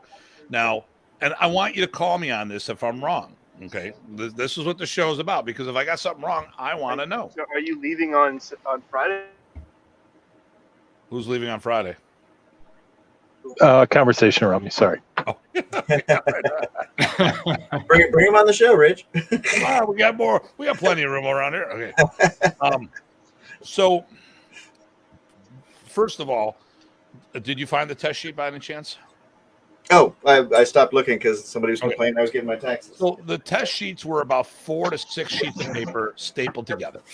Yep, I got some right here. And you would go through everything, but not everyone could answer everything. Right. So, because here's the thing, everyone was on Remy only, in Michigan, a couple times there was a separate test for black. Excuse me. Right. Saturday night, we would do black belt testing periodically. At the first Michigan summer camp, they had multiple stations around the room for different belt levels. Right. They may have even done it for 2 of them. But at the end of the day, eventually Remy just did one testing group, and you watched X amount of people. And like I said, periodically we did black belt grading the night before, or degrees thereof. Yep. So there was quite a bit. There's quite a bit of people not answering all the answers because they didn't have the information yet, and that's why they were going for lower degrees of test of belts. So Would you say that's fairly accurate? Yep. Here we go. Okay. Oh good. my gosh, there's a bunch of them. Let's see. This might be more interesting. I don't even know if you've seen these ones. So let's see. We've got a yellow belt. Got a bunch of stuff going through kicks and break falls and all sorts of this. Kicks. That's nice to see that. Yeah. Let's see. Here we go. 12 basic strikes. Is that What- from one? Okay, that's a camp sheet you have. Is that a Yeah. camp sheet? Yeah, it's from the Dallas camp. All right, because I don't think I ever seen any kicks on a test sheet at the East Coast camp. Well, it might have been Selby's or Ron's Yeah. curriculum that they used. Yeah. That's one of the ones, but let's see if I get some more stuff. All right. So here's what I just got from Rocky because he listened. Remy's excuse of Tim videotaping is just part of it. What really happened was, and with no disrespect to the late John Bryant, but his rank was very weak, and Tim was a brown belt that looked much better than his instructor. Remy was concerned about being really noticeable to others. So I get it. I get it. And listen, that happens in organizations. Yep. I busted my listen and listen. I've said this recently. If it wasn't for John getting me on the path, I wouldn't be where I am today. Don Zangi, the guy who brought Modern Arnis to Buffalo, Yep. he was not very good, but he was a great coach. He had people that could perform better than him. And that's the whole idea. If you're a teacher, D'Amato, like he's a boxer. Okay, but he coached some of the world's best boxers, so, I mean, that's what our job is, or at least part of our job. So, John got me on that path. I had a good work ethic. He gave me the proper instruction. We went in different directions, and I kept training more.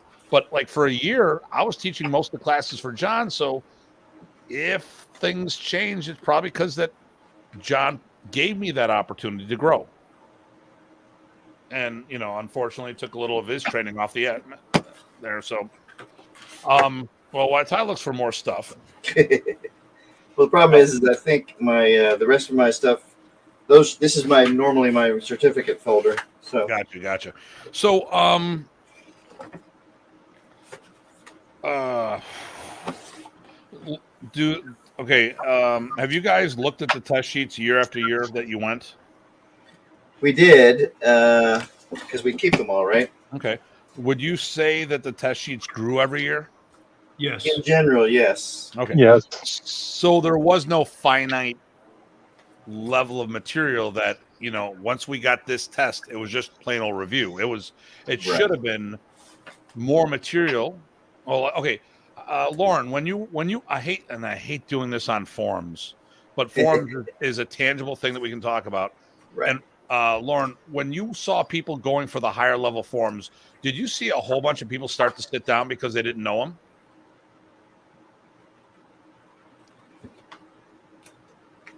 I'd have to say, of the East Coast camps, if people were, a test, when you were taking your black belt test, you had to do the forms, obviously. But when it was camps and it was time to do forms, as I mentioned on the last show, because I was one of those that I had 128 katas at the time when I talked to Professor about I just didn't want to do the empty hand forms. Right. So I was one of those people that Professor would say, Lawrence, go hide, and I would go do my thing. I enjoyed the forms, but because I had so many forms and because I was also doing Shotokan forms, the Heians, Basai Dai, Kanko Dai, and etc., MP, at that time period, I felt that I didn't, no disrespect to Professor, because if Professor told me to do those forms, I would have done them. Mm-hmm. Professor didn't mind at all that I didn't practice the forms as well as some other people. And that was the norm. There was people that I knew a few of Dillman's people, like Bill Birch, a friend of mine. the quantity of forms that he had to know for Dillman was crazy. Oh, And he did all the material, and Remy gave him a pass in the forms because he was doing forms, lots of them. yeah. But in general, what I noticed at a lot of the camps, at least specifically Michigan, and Rich, you've been at the Michigan camps. Yes, sir. Using the forms as an example, the higher the forms, the less people who were on the floor. And I'm not busting anyone's chops for exceptions, but the point is that not everyone knew all the stuff there. And one of the things that happened would, you would just sit down if you didn't know the material. Same with other things like 6-count drill. I remember the last Michigan camp with Remy. Gabrielle asked for 6-count drill, and somehow it fell off the test sheet. And Paul Doughty was there, and everybody was asking Paul. All these black belts sent the people they were testing to do 6-count drill with Paul Doughty, and I'm like, and Paul's like, I'm kind of testing now. Well, these guys sent me over. Are you Paul Doughty? Yeah, I'm in the middle of a test. I'm doing 6-count drill. Well, can you do it with us? I'm like, I'm one person. How can I do it with the 5 of you? So there were things that not everyone knew, and that was okay because they weren't all going for the same belt. Right. Yep, definitely. Yeah, I would think it's a mixture of both. Either they didn't know the forms, or professor didn't require them to have to know the forms. And this was after, of course, after black belt. And I'm just using the forms as one tangible meter. Sure. I mean, it's a lot of other material. I mean, when I'd go to camps, there'd be people lining up outside my room to talk to me about doing the forms. Because I did the forms. Okay. Was the food good got at camp? Yeah, actually Michigan was amazing. The food service at Michigan was amazing. Most of the camps, at East Coast camp, the food was good as well. We were actually in the 1 year we were in the staff dining room. It was amazing, absolutely amazing. You have steak and all this other stuff. I'm like, yeah, baby. And I'm a meat eater, so And for those who are vegan and vegetarians, listen, I hear you. I have all the respect in the world for you. Actually, I like you guys because that just means there's more meat for me to eat. So there you go. There you go. Yeah, so those weird sheets actually were something that were given by Selby for the Dallas camp, one of the early ones I did, because they didn't have already like it was maybe his rank curriculum for his own club. It was, but I think they used that for the test because that's all they had printed up. Okay. That happened a lot. You know how it works. Oh yeah, and a lot of people were, just doing different things. Yep. Yeah. So now I already, I don't know why it became a thing as of late, and I already addressed it. So, but I will just throw it out there. During the video, Mr. Bryan made a comment about how there were no people in charge of forms and all this other stuff, and I don't know where that came from. Remy had me do the forms all the time, and even we shot something in Michigan, and then I did a special class at the Tucker's camp and showed everyone, hey, let's keep the Remy wanted me to teach everybody the way the form should be done from that point on, and I did something just with the black belts. Now, unfortunately, some people still would say, listen, I'm just going to do it the way I was taught the first time through. But, and that's usually, I would say, because, well, most people had another system, so they were maintaining something else. Let's see here. Michigan, we are known for our food and fat people. And Datu is helping them by eating the animals that eats their food. Okay. There you go. Yep. If I didn't know better, I'd say this was Rocky. Right. Well, we know better, but it's a lot of ways it sounds like Rocky. I remember me showing Professor. Oh my God, I had Jason. So Jason did Anyo Issa. Jason was an international forms competitor, and he whipped out Anyo Issa or Delawa. I think it was Delawa with the kick, like a sport karate guy. Oh my God, Remy's like, what the hell? I did the forums well, but I didn't do it on competition level. Jason rocked it, and Remy was like, "Whoa!" And unfortunately, didn't get a chance to do that on the test. So, because he had passed. What are we thinking here? I kind of did my rant the other day, so I've kind of got a lot out of my system. What haven't we discussed about camps? Rich, is there something that pops to mind that you want to share about camps?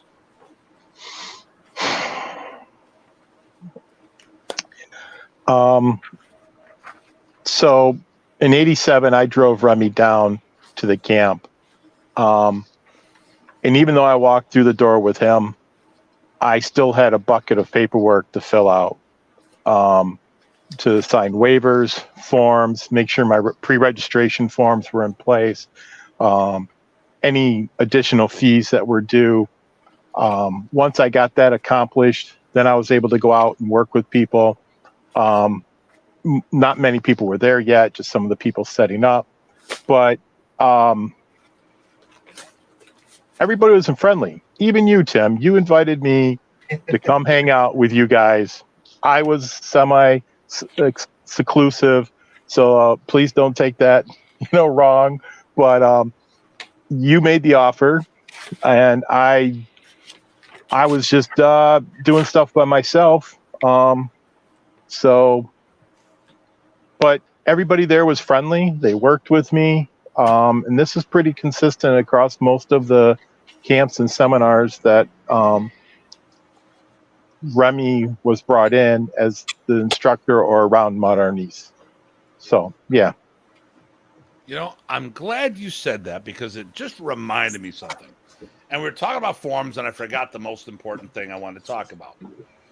So, and Lauren, you could help us fill in this one, because I have a completely different experience of the Massachusetts camp, and it didn't happen at the other camp. So, what Brian made a comment was that Saturday nights was a knockdown, drag-out brawl, and maybe not this latest comment, but he did talk about it on a FMA discussion, that there was all these huge debates about the forms.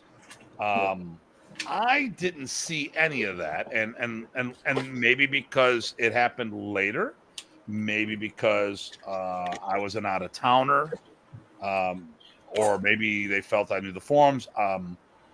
When I went in '91, I remember a special session of the Black Belts where Dennis Tostin, Joe Bridenstine, myself, and others were coming up with, we were somehow tasked to hang out with each other and go over stick forms and applications. And I remember doing a bunch of things, and Dennis like, hey, to me, and I'm not only was I young, but I had a young face. I throw a baseball cap on anytime, and I could have been the paper boy. I could have been like a 30-year-old paper boy, but where's my $2? Yeah. So, but Michigan, we didn't have debates on the forms. One person gave me grief a little once, and Remy says, do it the way Tim's doing it, very firm, and then that was never talked about again. So it's like, all right, whatever. If Remy says, if Remy says that's it, that listen to Tim. That's what a couple of people said. I'm like, okay, and it was one of my early times teaching, and I knew the material, and the first time someone gave me, it was something stupid. I sat there and go, now listen, I don't care if you're doing 2 or 3 punches here, but if something's completely let out, gone, I'm going to put it out there. And I talked about the fourth form, and the way I was taught, you do trapping hands, you do back fist, you come back, you do a side kick with a back fist strike. And some people didn't do that. And when I was teaching that, then the guy started giving me grief on this. I'm like, you said, I said if it was complete, and I'm not sweating 2 or 3, but if there's supposed to be a strike there, it's going to be there. And then Remy heard the debate, and Remy said, screw it, do it Tim's way. And very firm. And guys like, Tim, can we learn it the way you did it? I'm teaching it this way. I don't know what's this guy. And they're like, that guy's being an ass. And I never remember seeing him again. I think Remy got rid of him. I don't know. I just, maybe, maybe there was like this pile of dirt outside somewhere. No, but other than that, I never had a problem talking about forms with people, arguing about different things. Was that a big thing at Mass? Because it wasn't in '91 when I was there. The years that I was there, unless it occurred in the later years, I don't remember that occurring. Any debates over or big debates over the forms. It was just usually it was very quiet. You know, if you were one of those people who professor didn't mind not doing the forms, and that was fine. If you were someone who didn't know the forms, well, then it would obviously be a good thing to get out there and learn the forms. Um, I enjoyed the forms. It was just being a student of Professor Serio at the time, private student for many years. Professor Serio really loved the Shotokan forms. So to me, that's the only reason why I didn't do the forms. Not that the forms that I think the forms weren't good. I enjoyed them. It was just I had forms already that were modified versions of Shotokan katas. I just felt that I didn't want to add more. But again, and I don't say that out of disrespect. If Professor wanted me to do them, I would have done them. And listen, that's that's really not my point. I don't, and I like I said, I know what Remy's told other people they gave him a pass, but I don't recall there being these involved arguments on what the form is or isn't. No. In Texas. Well, sorry, I was going to say in Texas, the only thing I remember from the discussion forums was in the '90s. We'd get a lot of discussion, but it would be geeking out and exploring. Oh, you doing with this flavor? Oh, okay. What application you doing? It was more exploring and sharing and investigating, right? Which I think is a good thing. Oh, like, hey, what do you do for the application for this? That, or even, hey, I noticed you do those different. What are you doing there? Yeah. It wasn't a complaint. It wasn't an argument. That I agree with. Yeah. Or like the bunkai. Yeah. Like the very camp, we had a good time with that. Yeah.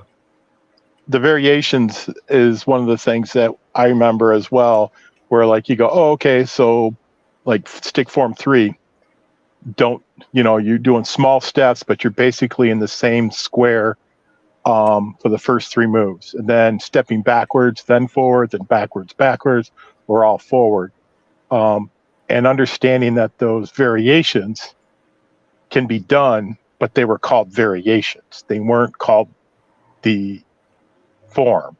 So as Tim was saying, applications, but these applications were variations, right? Which were fun to explore, as Ty was saying as well. So yeah, I remember those conversations happening. Hey, why don't you tell the guys about the end of a pot with the 3 and 3 without walking? Because I never heard you. I never asked Remy about that, but you brought up the story about that. The three stationary blocks, outward blocks, and the 3 stationary rising blocks. When you asked him why you did it, I can't remember, Tim. I'm sorry. I didn't want to tell your story about how being up against the wall. Yes, yeah, about being up against the wall. Correct. He said, so if you can't step backwards or if you can't move out from people, yeah, he actually dragged a couple of people over and said, now put this person here, put that person there. Here's the amount of room you have to move. Please execute that. Yes, he did do that in the 87 camp to me. That is correct. So, but I mean, now I can understand. Okay, so I think Remy, well, I know what I know. I'm going to give my opinion on things, and people can choose to agree with me or not. People debated whether the forms were how the forms were supposed to be done. And then when they heard that, we reshot the videos and they're supposed to be done a certain way, a bunch of people started crying foul about that. Well, Remy didn't care. Remy didn't care. They said, well, listen, look at the videos. There's all these different ways they were done. And I was like, well, first of all, Jim and Judy Clapp, the husband and wife, couldn't do the forms the same way. And I think Remy had so Remy did those forms videos, all those videos at a cable access station. So he had them filmed for free as long as they played once on the channel. So I think, and that was because of the claps. And I think he let certain stylistic, I think in the forums, I think he wanted them done a specific way, but knowing that people weren't doing modern as their primary, he would settle for stylistic interpretation because they weren't going to leave their primary system. And if people, I think when we did the forums, he wanted them done a certain way. I mean, even Brian tells a story about how he had the near-death experience when he did the forms incorrectly. Then Remy gave him grief about it. Well, then if Remy didn't care, why did he tell you it was done incorrectly? So I don't know. So those videos, Tim, if I remember correctly, Remy says something similar to the fact of, and now I will show you form Tatlo, or I will demonstrate form Tatlo to you. And so I took that as this is how he wanted it. So when we were reviewing and dissecting, we always used Remy's motions and Remy's movements to work on the forms. And when we would demonstrate them, we never had any issues with it from that point. Because obviously we were using his format, right? Mm-hmm. So yes, I think there was a way he wanted it, because I think that's what he said during the video, which was, and now I will demonstrate this form for you. I'll read what Rocky wrote. Rocky writes, Remy changed the form so many times over the years, it was hard to keep up. Early on, they were very, very Shotokan-ish, but his art within your art was most prominent in his forms. The Kung Fu guys had a Kung Fu flavor. Karate Taekwondo did them with their flavor, the art within your art. And that's the experience I had. But I learned, who I learned mine from, and ours looked fairly different from everybody else. And my experience from that was that Remy was fine because we knew what we were doing it for, and it matched what he wanted it used as. So if the flavor was off, or even if a motion was high or low, as long as it's the right motion, and you knew what you're doing, he was fine with us. But for the teaching a junior person, he would show it one way, and except for the evolution. So I think Rocky has a good point there, because even I saw some evolution in the 10 years I saw. Yeah. Yeah, I agree. But yeah. I think some of that has to do with the level of the students, the maturity of the students who were sticking around longer, and getting better and better fine-tuned. Yeah. No, well, that probably has a lot to do with it. I may be a little bit odd. We would show Remy, we had some other ways we did the forms, like we investigated with different weapons, and he said, keep doing that. But like yes. Lauren, I had like 140, 150 forms I was maintaining for a while. None of them looked, I was not a karate or Shotokan guy, so these were different. I didn't mind doing them. But definitely have, a movement that pops out of you if you do that much material. Well, I mean, listen, what's the thing? Remy taught us the art within your art. So my guys got really sick of hearing about these what about the forms videos? What they come up to you, what the hell are these damn forms videos? I'm like, right. Oh, don't worry about that. Well, I mean, why? Well, that was so I think originally it was filmed in 85, but when they added more, they said 88. Well, that was the year I got my black belt, and those videos were out before that. I think it was the one, the episode that Rocky was in, which was 6 or 7. He was doing Stick and Dagger with Jim Birchfield. That came out in 88. But the earlier ones, I was like, dude, it's like 15 years later. The forms are different. And the people that did it weren't very good at doing the forms. That's just the way I felt about it, and. I'm going to flick the old picture on you if you guys don't mind. Do I need to give you permission, or you got it all by yourself? I think. Let's see. Where did it go? No, I think you'll probably have to do that. But where is this? God dang it! You know what? There we go. So, where are we? There we are. I'm going to get rid of the brand here so I can get rid of that. I'm waiting for you. All right. So there, I guess, will be good enough. I don't see anything. You don't see anything? Are you hitting the share button? Oh, I didn't. Yeah, there you go. Sorry. Well, let me. It's not doing it. Let me hide that. There we go. Okay. That's 94. So, Hume? No. Hume is not there. No, it's Jim Stanton. That guy, and then that guy. You trained in the park with this guy. Okay. Yep. This is Ernest Raymond's brother. Okay. Anyway, it's just this was at this guy's place, and I've got stories about that. But 94, I just thought that was fun as we were talking. That came up across my screen. So yeah. Pretty fun. So, hey, Ty, what's that stuff on your head? Yeah, no, there's no. Well, there's a cheesy goatee. But no, anyway, I just thought that was silly since we're talking and reminiscing. So, Joe, I'm looking for a couple things, and Joe said that he had his TV show was the same way. He's got cable access, Right. They said it. Let me see. Oh, here we go. All of your old DVDs, VH 9mm should get me an old school Arnis video channel. YouTube you. Okay. Let me see here. I'm looking for. There was camp merchandise. I actually have some old T-shirts upstairs I should pull out. Actually, a good chunk of the T-shirts that Remy was selling, they were my design.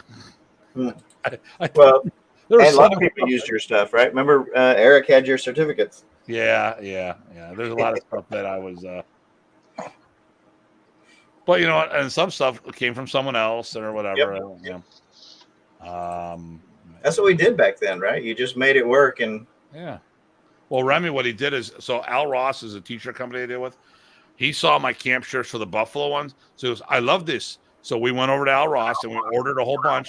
We changed and added the countries when he went to Sweden, all this other stuff, and blah blah blah. So it was cool. So, and everyone's wanting a shirt, and I'm like, "Yep, that's a shirt I designed." A lot of stuff out there, but if I keep saying this, that, and the other thing, everyone's like, "Well, yeah, of course it's all about Tim." Well, it's my show, so of course it is. Yeah. There you go. All right, here we go. Who were the seniors that were at camps? So I guess we need to define who you consider a senior. Right. So, like in my era, when I first hit the scene, Rocky was my senior. So I met Rocky. Rocky was at 2, possibly 3 camps in Michigan as a full-time camp attendee, and he came out and visited periodically. Okay. I'm trying to think of who, like when Michigan camp was there really weren't any kind of seniors. Would you say that was the case, Rich? No, it was there were people, and somebody might be senior in rank or senior in time, but there wasn't a list of seniors for the floor or seniors for the art. Yeah. So I would say Michigan, like I said, Rocky was a black belt when I went. I mean, he was already on the path. Oh, someone made comments that might even be Rocky. Let me get here. Oh, wrong person. Let me see. I'll enter for everyone over 65 and over. There we go. Well, I'm getting there. There we go. So, I think the people became seniors. Like George Mazak was one of the guys that became one of the seniors. He was a guy leading the Chicago area. I was there. Jay Spiro from Detroit was there regularly. It's a lot of people who became seniors, at least at Michigan camp. And actually, you know what? That's all the camps. I was going to say, that's the experience I had in Texas when I started, the second camp, I think, in Texas. And nobody was a senior except for people coming in from visiting. So if Eric showed up, he was a senior. But other than that, it was people that became because they were at all of them. And people knew that, right? And they asked them for help, et cetera, et cetera. And Remy used them and things like that. So let's go when we did the Rice University camp. We'll throw that one out. Okay. So lo and behold, I show up. So I'm brought out there. So rank wise, I was one of the highest ranked guys there. Randy Shea was one of the coordinators of that camp. He was one of the seniors. Brian Zolinsky was brought out to that, or he went to the first camp only of the Rice. So he would have been one of the seniors. Now Kenny, Chuck, and like Jeff, they weren't seniors because they only started 91. I think Chuck started the longest. So he started Modern Arnis. Remember, starting would have been 91. That's not being a black belt. That's starting. Yep. Kenny was around 92, and I think Jeff was 94. 93 or 94, yeah. Yeah. I remember seeing I took a photo of it. I'm like, why isn't Jeff? It was a 96 camp, I think it was, that Ending was part of. Yeah. And he's got a photo there. I go, why isn't Jeff wearing a black belt? Because he wasn't a black belt here. Right. And that was a 96. So One of my biggest contentions about all the nonsense with the Masters and all this other stuff, most of them were probably black belts for a most at 6 years. And they're allegedly know more about the system than anyone else. But, that just, which is pretty sad if you ask me. But that someone actually would think that. But people did. Well, who am I? But I don't think there really were seniors per se. So Joe, let me ask you this: who do you consider a senior? There you go. And I'll tell you if they were at a camp.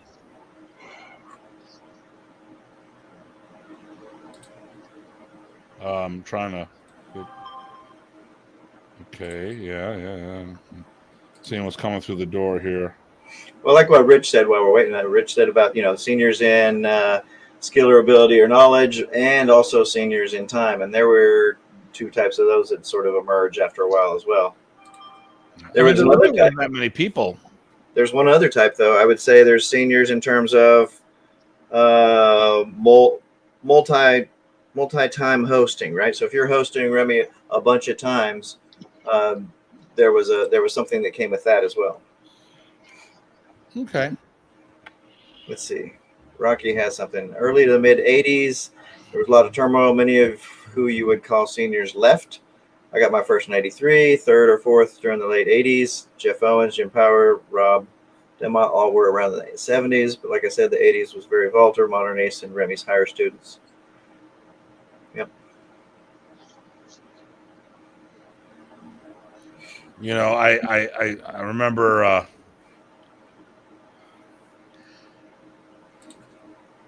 I got into I remember when I so when I tested for my NM, Remy made a point saying that I was the highest ranked black belt, and this came out sometime during an interview years later.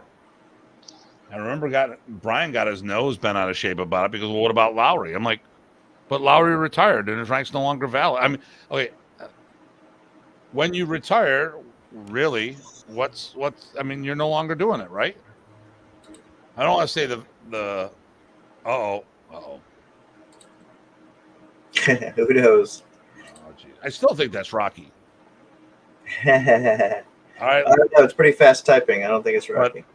But to me, so when someone's, no matter what their rank is, if they're not doing it, they're not doing it anymore.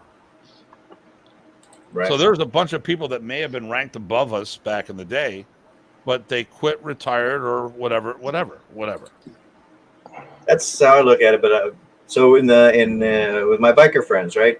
You retire from your club, you are not active. You're not, you're respected, but you are not active. Come on, look, hey, we call the ex-president president, right? But they're not. Whoever the champ is, we talk boxing, kickboxing, whatever, Muhammad Ali, he was always the champ, but he wasn't the champ. Mike Tyson, always the champ, but he's not the champ anymore. You can acknowledge them for their contributions.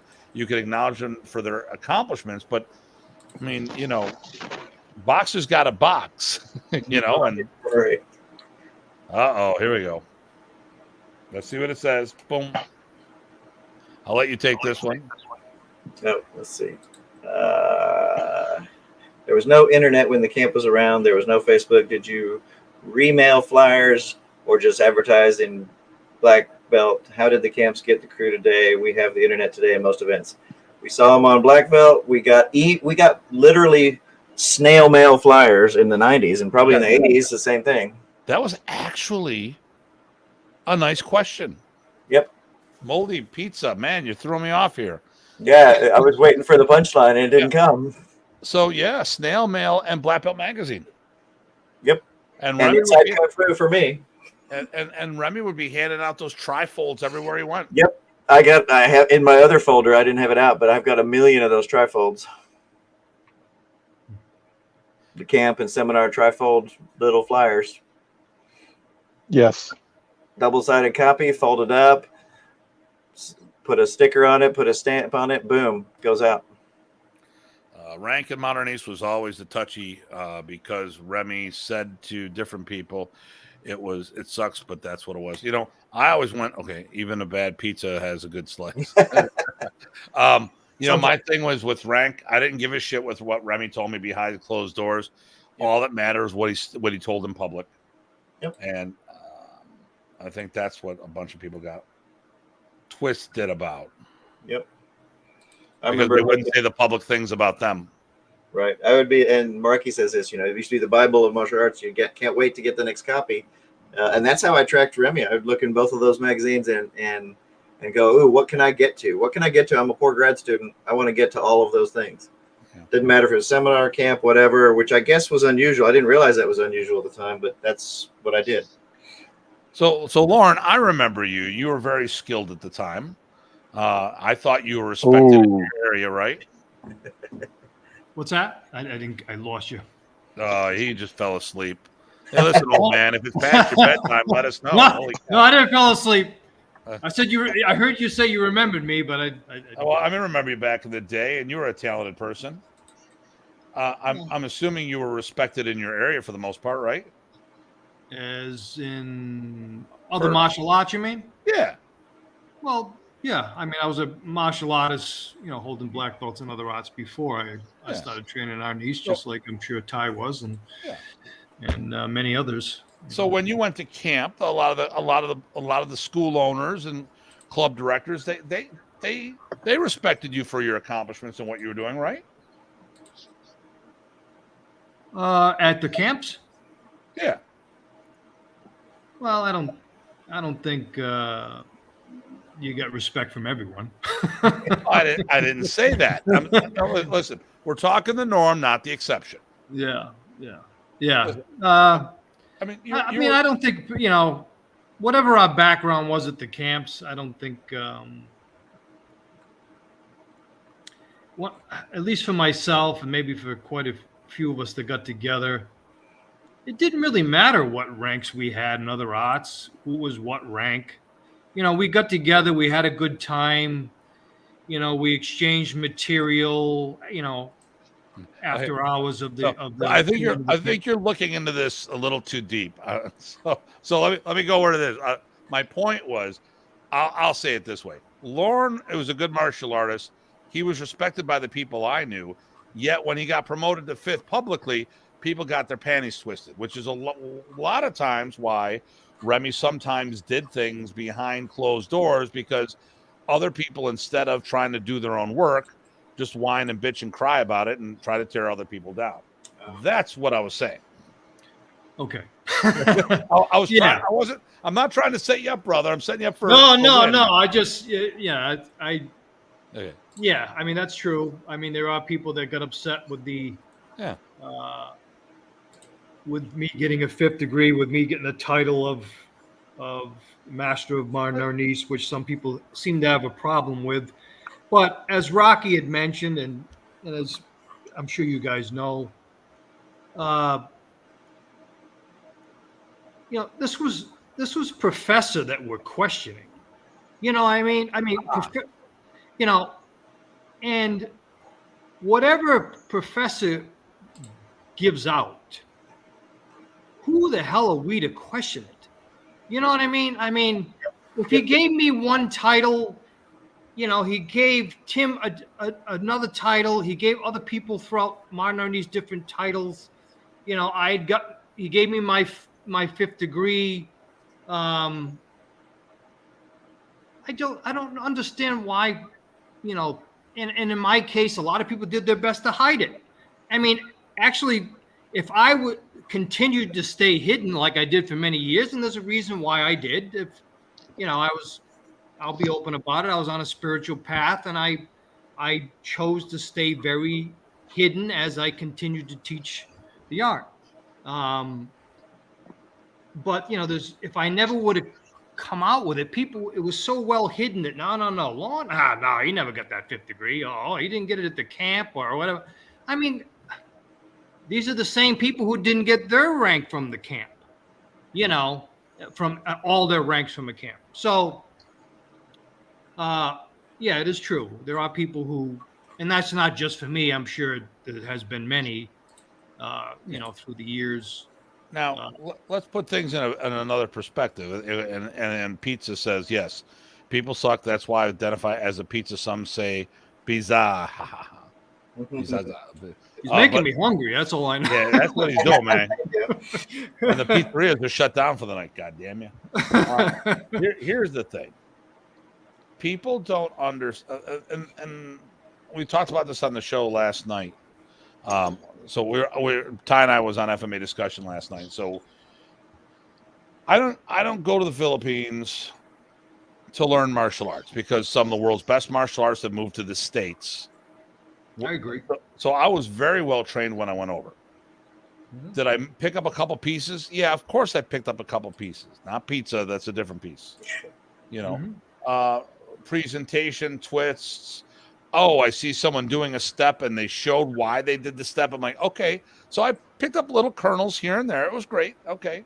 But I didn't need to go. If I didn't nothing was earth shattering and I didn't need to have it from a martial point of view. But here's why I went, or here's why I continue to go. I feel that going to the Philippines, I get immersed in Filipino culture, and it has made me feel more connected and understanding of what Remy was going through, what he did, and why he did some of the things he did. And I Filipinos are very non-confrontational by nature. Unless you talk about the martial arts, then they'll just kill you. So, which is kind of funny. But Ty, what do you think about that? No, I agree, and that's one of the reasons, actually, even on a same level but different, why I like to study Tagalog. Right, I actually learned why Remy said things the way he said them. Even, for example, where you are there already, that is because of the way Filipino language is structured. It actually is not the already piece is actually part of how you say locations for movable things like people. So anyways, just things like that, little insights they give you. Oh, that's neat to know, to add to what I know. But does it change how I interpret what he said? No, but it's useful and nifty. Personally, like I said, there's things that drove me crazy, but there are not many there weren't many Filipino families in my area at the time that Remy was alive. Buffalo did not have a community like that. Yeah. Nor did I know, but I knew about Japanese, I knew about Chinese. I didn't know shit about Filipinos. Oh, Rich is on the move. Must be going to slap someone down. Okay, yeah. Oh, look at holy cow, he is Shaquille O'Neal. I'm just have to stand and stretch. Sorry, guys. So, but and Rich went with us to the Philippines, and we got to see it. It's a whole nother animal over there. And I look, I'm like, okay, I'm beginning to get it. And we actually see masters over there being taken advantage by their own students. Oh, of course. Yeah. Which is a shame. the Filipinos being taken advantage by their own Filipino students. But whether it's done intentionally or not, I'm not sure. But I'm like, we're here. You say, hey, you got to go do this, got to do that. Like over there, like, no, bullshit. I'm like, okay. And the other way around. I mean, you still get the, hey, there's masters and then there's masters, right? Yeah. You still get that too. So that's people, right? People are goobery wherever you go. Yeah. Well, it is nighttime. I wonder if we're in Luneta yet.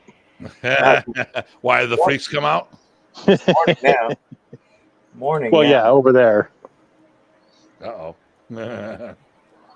So, I don't know. I mean, Ty, do you think we covered all of our topics? Let's see. We described some of what we saw at camps. We talked about how it played out in terms of testing, what was done when. And you talked about the training at nights. That happened in small subgroups as well, too. Hopefully people know that. People were all really geeking out together. And that was some of the best interchanges and support and exploration that people did when they had that right attitude. So I can't stress that enough. Yeah, I agree. There was a lot of after-hour training, depending on which camp you're going to. Yeah. And then there was hot tub things and maybe some adult beverages and. There might have been, Rabbit. Oh, Rocky has a big message here. I'll let you read that one. Sure. I think deep down, Remy could care less about rank. I think so. Talked to Michael Cribbs about a discussion in front of him and another of Jim Power student on rank. I tested time in front Remy, all my others ranks up to 5th. Remy just said, okay, Rocky, you're now this rank or that rank. It used to bother me. Tim and I have discussed years ago, but over the years, I figure who gives a shit? Let your technique speak for you. It's all about having fun and learning it. At some point, like I said, rank schmank. You know your stuff. You're doing it for the right reasons. You can help your students or you can't. Rank doesn't mean anything in the sense that, hey, I once overheard somebody say, hey, you shouldn't be pushing me around now. I'm a master now. I don't think that people check on the door and worry about that. Yeah, I agree. I mean, if you're in a confrontation, obviously, the person you're in a confrontation with or an attacker, etc., could care less what rank we are, but unless you're really that smelly. Yeah. you could be that rank. Yeah. Listen, and one of the things we got to, and this is a big one here, I think people got some things misunderstood. If Modern Arnis,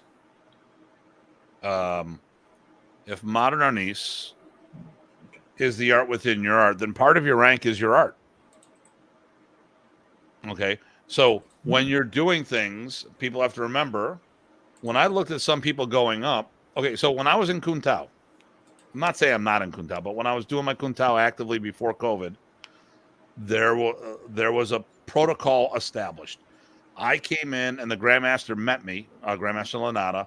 He was going to promote me to 5th degree black belt because of my status in Modern Arnis. My instructor said no. My cued Mark DeLeon, he goes, no, Tim's going to do it all the way up from the ground up. That's what he came for, and that's what I'm going to give him. If we promote him, he might just quit. Because why would I bother, And after we had this, he and I had this conversation like 1 or 2 years after I got my black belt. And he goes, yeah, I was telling Papa, Carlito Lanata, when I came to the anniversary event, he's like, you were so right about Tim. He's, he did what he needed to do. And if we would have promoted him, he probably would have left. And, but the thing here is, I mean, that one, I still, part of my rank is who I was because I went to him as a master level instructor. I went to him as a GM, so I don't get twisted. I am probably more knowledgeable than some of the black belts or than most black belts belt for belt level. I'm a 2nd degree in Kun Tao. I probably know more about martial arts than all the 2nd degrees out there, but in Kun Tao because of all my other training, but that's not a good representation of Kun Tao. I tell people, if you want to see, I can tell you about things. I can help you with the techniques. But at the end of the day, if you want to see a better person at this, look at the person that specializes it, not the person cross-training. Right. And when a lot of people in Modern Arnis, a good chunk of their rank is their primary system. And look who says hello. Ah, Morning is in the house. Guru Morning. Salamat datang, sir. Oh my goodness, I love this man. In a manly way, in a man like bro way. There you go. And I can't wait till I see him again. He hasn't been in the States. Well, maybe he has. I just don't know about it. When's the next time you're coming to the States, my friend? I'll zip over to say hello, do some training, have him choke me again. It was pretty fun. Actually, it wasn't fun at all. It sucked, but I loved it. He will only hurt you. Sick it. You know, it was. A little bit. It actually was not. It really wasn't a choke. It was more of a choke position that I thought was going to break my neck. Could be that it was a neck breaking technique. Nice. So, yeah. So, like when I look at things, I mean, if Modern Arnis is the art within your art, part of your art goes for credit. Like I always said about in school, you know, Remy did this Marshall University thing. If you change degrees or go for a second degree, a bunch of those credits apply to the next degree. Mm-hmm. So, I need to say, you know, when we talk about the art within the art, and no one can teach Modern Arnis just from the camps alone and have enough material to run a school. I would disagree with anybody that would say different. You needed to have another art to be able to teach it, because far too many people, if you were just getting camp material, how would you be able to run a school with just that material? When you had no basics, you weren't practicing striking, you weren't practicing kicking, you weren't practicing blocking, you weren't practicing falling, you weren't sparring. You know, these are all things that, you know, I just feel we have to be careful with that. It's a very fine line between the art within the art and a standalone art.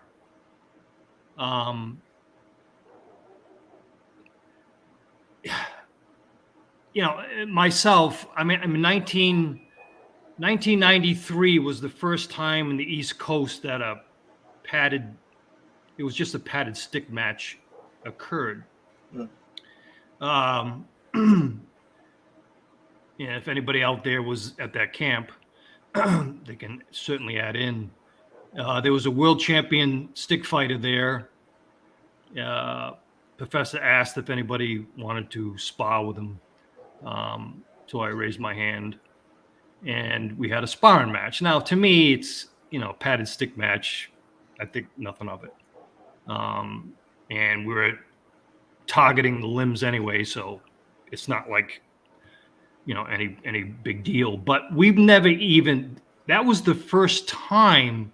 I mean, I was already sparring because I had other background. I was already used to stick sparring. But the people there had never stick sparred. They had never even padded stick sparred.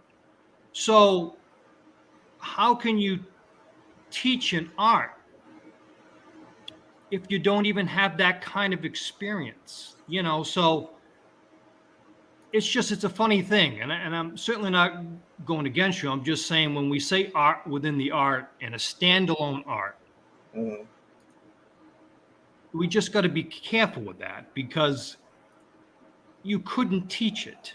You couldn't, I mean, you wouldn't have the basics to teach it and make it functional if you were not practicing the basics. You know, if you didn't even work the stance, if you didn't work the footwork, if you didn't even practice padded stick sparring, what are you teaching? So I think we have to give ourselves more credit. And certainly, I'm not saying for myself, all of us, that Modern Arnis has really grown. It has really evolved. You know, what you're doing with the art, and, you know, and the rest of the, you know, Modern Arnis practitioners that are evolving their art, and myself included, you know, it's come a long way, you know, to where it's, to just say the art within the art, it's just everybody is doing the art within the art. I mean, we wouldn't be reaching out and studying other systems if Modern Arnis had it all, you know. And I'm not going against Modern Arnis. It's our foundation, you know, it's our base. But like Professor, that's what we're doing. We're just like Professor, and we're trying to evolve the art and just make it better, you know. So that's, you know, that's what I want to say. Just when we say the art within the art, we just, you know, I teach it both ways. I can say it's a standalone art, and I can say it's the art within the art. Because how can it not be the art within the art when I am the individual that has all this martial art background? Yet I can take it and separate it and have a certain syllabus, you know, for my expression of Modern Arnis, you know. So, and the thing here is on the show, we're not always going to agree on everything together. No, And I know that. I know. the good thing, we can agree to disagree, but I'm going to politely disagree with that comment, and I'll tell you why. Okay. First of all, if you deconstruct everything the professor taught us, everything's there you need. So people would have to do their own work. So I did this as a standalone program. I learned from John Bryant. Now I'm a little different. I started in a full-time Modern Arnis school that Remy Presas was a silent partner in, the Filipino Karate Academy. I ran and still do run a full-time academy. Now I have added things to it, and I'll tell you how we got there. But first, if you look at the forms and you look at the drills, there's plenty of punching in there. And the funny thing is, most systems, kicking-wise, took kicks from other systems, because most kicks are front kick, back kick, side kick in most katas. And then you look at all the other stuff, and that usually came from the tournament aspect, adding crest, well, except for Kung Fu. Kung Fu's got a lot of stuff. But if you look at karate, you know, there are hook kicks, round kicks, axe kicks that are being taught. That was usually coming up from fighting other people. At least that's been my experience. Because if you look at the kata, which is the system that builds a lot of Japanese Okinawan systems, you don't see all these extravagant kicks in there. So where they come from? But in Modern Arnis, if you look at the forms, and it doesn't matter where the forms came from, because obviously they are Shotokan based, but Remy took this and made it part of his synthesis. You've got front kicks, you've got side kick, you've got back kick, you've got reverse punch, you've got four fist, you've got hammer fist, you've got shuto, or actually you got spear hand, you got shuto. Like I said, if you take the forms and tear them apart, that gives you plenty of striking right there. As far as break falls, well, Remy was throwing us all the time. You had to learn how to break fall. Now we can re-examine more efficient ways to do that. But when I studied from John Bryant, I looked at everything he was teaching. It was all from the Modern Arnis syllabus, everything from the camp test. Now, most people wouldn't have developed another system because they didn't have a faith in the system or desire to leave their primary art. See, the thing here is a lot of people had this built-in safety net of being a karate guy first or a taekwondo guy or fill in the blanks. But I came up with just modern. Now, I did do more research. I looked into why. Remy opened the door for me to do Balintawak, the roots of modern, or the last art Remy trained before forming modern, just like in Rich's shirt. I hung out with Wally J. Moore. I hung out with a lot of people that Remy was taking source material because I wanted to get more into why did he take these pieces and build this synthesis? So I went down that path. Most of the arts that I train, besides modern, somehow contributed to the development of Modern Arnis. So I just took that to the next level. But long before I started that extra training, I had access to these people. I had a full-time dedicated Modern Arnis program teaching punching and kicking. And listen, sparring, all you really had to do is put a stick in your hand and go. Or, no, wait a minute. I didn't do that. I punched and kick sparred as well as weapon sparred. You know, we got hockey helmets and we did our own foam sticks. I was doing live stick from the moment I did live stick, no gear from the moment I started Arnis. Now I learned we didn't do headshots, but we sparred because my friends and I used to always backyard spar. And when I was a little kid, we used to box in the backyard with gloves. And so to me, it was like, oh, hey, let's spar. Let's try this. So, and I mean, so did I have the structure of what a sport or of a traditional karate school would teach sparring? But, you know, not necessarily that structure, but we did all those things. And if people put in the time, okay, let's put it this way. If you expected Remy to give you all the bits and pieces and not to do your own work, then you'd never get that. But Remy taught us and we had to work it. And if you know, and like I said, most people didn't work it. I'm not pointing at anyone in this conversation, but most people didn't work it, which is why we say the art within your art, because they never took their Modern Arnis training wheel, their FMA training wheels off. All they did was worry about their primary system. And a lot of times people didn't pick up a stick until it was time to go to camp, let alone practice the Arnis forms. And I'm like, you know, it's like, so it's not the system, it's the people doing the system. I mean, you know, you could make it work if you wanted to. If they didn't put the time and the effort in, it's never going to be there. But again, I mean, you're speaking.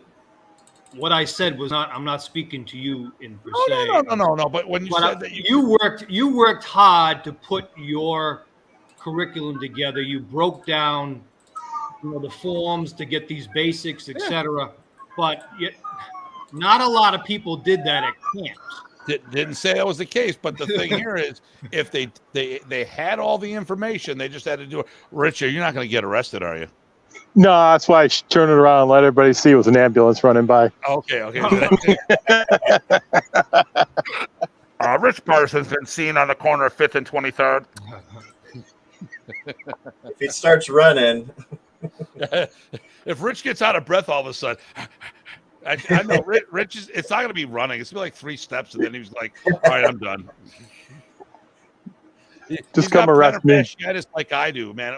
Our run is like 3 steps, and we're done. You know, it got more like a runny nose than running. But and when I said, I'm not saying that people did that. See, my problem has always been is most Modern people didn't do the work. They could have done the work, and that's why I have. And one of my biggest bitches about all these people who claim to be experts after Remy died, the ones that are doing that right now, they didn't commit to the art. Oh, we're doing Modernities full time. Really? You're doing Modernities full time? Since when? You never did it while Remy. Hell, some of these guys never produced a black belt, and now they're saying they're above Grandmaster titles. I mean, come on, what kind of bullshit's that? You know, it's like, Well, I mean, that is bullshit. Yeah. This has been my career since 1986. So I've had a lot of time to make mistakes, fix mistakes, talk to other people to help, talk to consultants. But I figured all this shit out. I mean, I remember Rocky doing some pad work with me when he came to Buffalo, and he was shocked on how good my hands were. I'm not saying my hands were good, but he didn't expect me to have those hands. Yeah. You know, and the thing here is, well, to be honest with you, I was a street fighter. Yeah, I wasn't very good, but I was a street fighter. Yeah. Okay. My dog's bugging the neighbors. I'm going to pull up Rocky's thing here. I'll read it. I take point on this one. I'll be back. All right. Let's see what Rocky's saying. Well, Rocky looked down on sparring in Rocky's time. It's one of the huge fights they had. I loved working with Tom Bizio and Erwin Bayarta and their people of PTK back in the mid-'80s. Remy hated it when he found out that we were sparring live stick with only hand pads and a fencing mask. We had a major blow-up. He said it looked bad. I couldn't grasp why he was against realistic or sparring as real as you could get anyways. Other than it proved block check counter doesn't work. I used to beg Modern, so I guess the thing ran out. Yeah. It's funny because, you know, Remy had sparring in his original books. There was rules, there was all sorts of the whole thing was specifically there. But we didn't see that over here, and it certainly didn't show up at the camps, except for, I guess, like Lauren was saying, that one I gotta go out and track the dog down, but sure. Before she annoys the rest of the neighbors. But here's the thing: most people did Modern Arnis as a secondary, tertiary system. They weren't going to buy any equipment needed to do something that they would only do once every 3 months or so. Yep. Or maybe they sparred somebody and they got their ass handed to them, and they didn't want to embarrass themselves again because they're a high-ranking karate guy or something. All right. So he's surprised at your hands because John didn't have those. So Well, you John said, came from Aikido, so that makes him. Don't. Oh. Making friends. Oh, PG Sam's going tonight. Nighty night, Sam. Night, Yeah. Sam. We are going a long ways here. But that is funny though, right? So there are some points of material in Remy's art that would not necessarily show up in camps. Sometimes more of it would show up in seminars, but it'd be piecemeal, right? Because you can have a targeted seminar. But it's just like any art, right? You can only, if you're going to do a seminar or a camp format, you've got to not cut some corners, but you got to pick what is appropriate to get the best bang of the buck for the teaching methods and time that you have at hand, right? So I think that was part of it, but I am a big fan of doing your work. And if you did not examine the material he gave you and didn't put in that more than 3 hours of effort, then that's on you, not you, but whoever didn't do that. Yeah, no, yeah. The material that you got, I mean, again, the material that we got in camps was not going to make you, and I'm sure you understand that, would not have made you a stick fighter. Well, and Remy didn't, from the camp material, he was training self-defense, not stick fighters. Yeah, no, but I'm just saying, if we're talking about functional, if you want to make the art functional, you would have to spar. Oh, I mean, there's no way around it. There's not enough feedback without getting called on your S, right? And sparring will do that. Exactly. But that's just what I'm saying is I'm not going to. I'm just saying when we say art within the art, it's a kind of a funny subject. It's. Yeah, it's not my. I mean, I know it was his call. He used that term a lot, and that's great and everything. But I think it's both a bane and a boon, if you will, right? Yeah. I mean, we have to be careful because of if you take Modern Arnis, where Professor had added karate and jujitsu and other arts that he studied into his art, and can call it Modern Arnis. And then you can take something like my background, let's be Kaju Kembo, where we can already have karate, jujitsu, kung fu, judo, etc., tang sudo, and then we add in, and then they add in Arnis. What's the difference? You know what I mean? So I mean, all these arts are evolving. They're all taking. And Professor did the same thing. Oh, definitely, yeah. So I'm not speaking against Professor in no way, shape, or form. I'm just mentioning that it's the same thing. When you see, I mean, I have a Kaju Kembo background, I have a Jeet Kune Do background. I mean, so what do? They take other arts. What did Modern Arnis do? What did Professor do? He took that's work and he, and added it to his system. I'm a Mantis guy. That was 18 styles combined as one. There you go. There you go. So, yeah. I mean, a lot of systems did this. So, So, but I think that's good, right? If you're not evolving, you're getting worse. That's you're why dying if you're not evolving. Well, I totally agree. I just think you guys have taken the art a long way. I do my homework and I continue to do my homework. Well, that's good. And that's all we can do. Yeah. Unfortunately, a lot of people didn't do their homework. Like I said, well, I agree with you. Myself, I was hosting karate and stick fighting tournaments late 80s, early 90s. Padded sticks, with armor or helmets, no body armor. Yeah. But the thing was, a lot of people didn't. Actually, I remember having a conversation with Randy Shea. I thought about throat punching him because we talked about stuff, and Remy and I talked about, hey, I was thinking about getting back in the tournaments because I stopped for a while because the gym I was teaching in, Powerhouse, where Rocky taught at, closed in the middle of the night, led a bad taste in my mouth. So I just worried about my students for a while. We still sparred, but so then I started getting back into it, and then all of a sudden, Remy and I talked about it. He goes, "Oh, we will get tickets for the winners to go to the Philippines." Hey, that's great, because Remy was getting ready to start doing a camp in the Philippines. Yeah. And I'm talking to Randy Shea about it. Oh, well, Remy didn't like tournaments. I'm like, we went back. I just came that close to saying, "Are you calling me a liar?" I was like really getting to that point where I was really wanted to punch him. Like, dude, it's in his goddamn book. The rules are there. But once again, I also didn't, because Remy didn't produce Filipino martial artists as a whole. He taught people how to become better martial artists, adding Filipino martial arts to their base, making them better self-defense practitioners. He did not train them to be stick fighters. To the point where he got me hooked up with Ted Buat, and his comment to me was, "Now you'll learn how to become a real stick fighter." I'm like, I thought I was one. I've been doing good and competing with my friends and stuff from other systems, and hey, but I'm like, okay, all right. And then I got it. I got what he's saying. Yeah. But it is what it is. So listen, we've been on here for quite a while. 3 hours. Almost 3 hours. So, even though I was late with no picture. Sorry about that. Well, that's okay. Well, now they don't know who to look for. All right. Well, listen, Rich, thanks for coming on, hanging out in the parking lot, having 5-0 and Popo look at him funny. Hopefully you're in the right neighborhood. Yeah, it's a very nice suburb, far enough away of everything. Okay, there you go. And Lauren, thanks I know there was a little debacle, but thanks for coming in. You got it.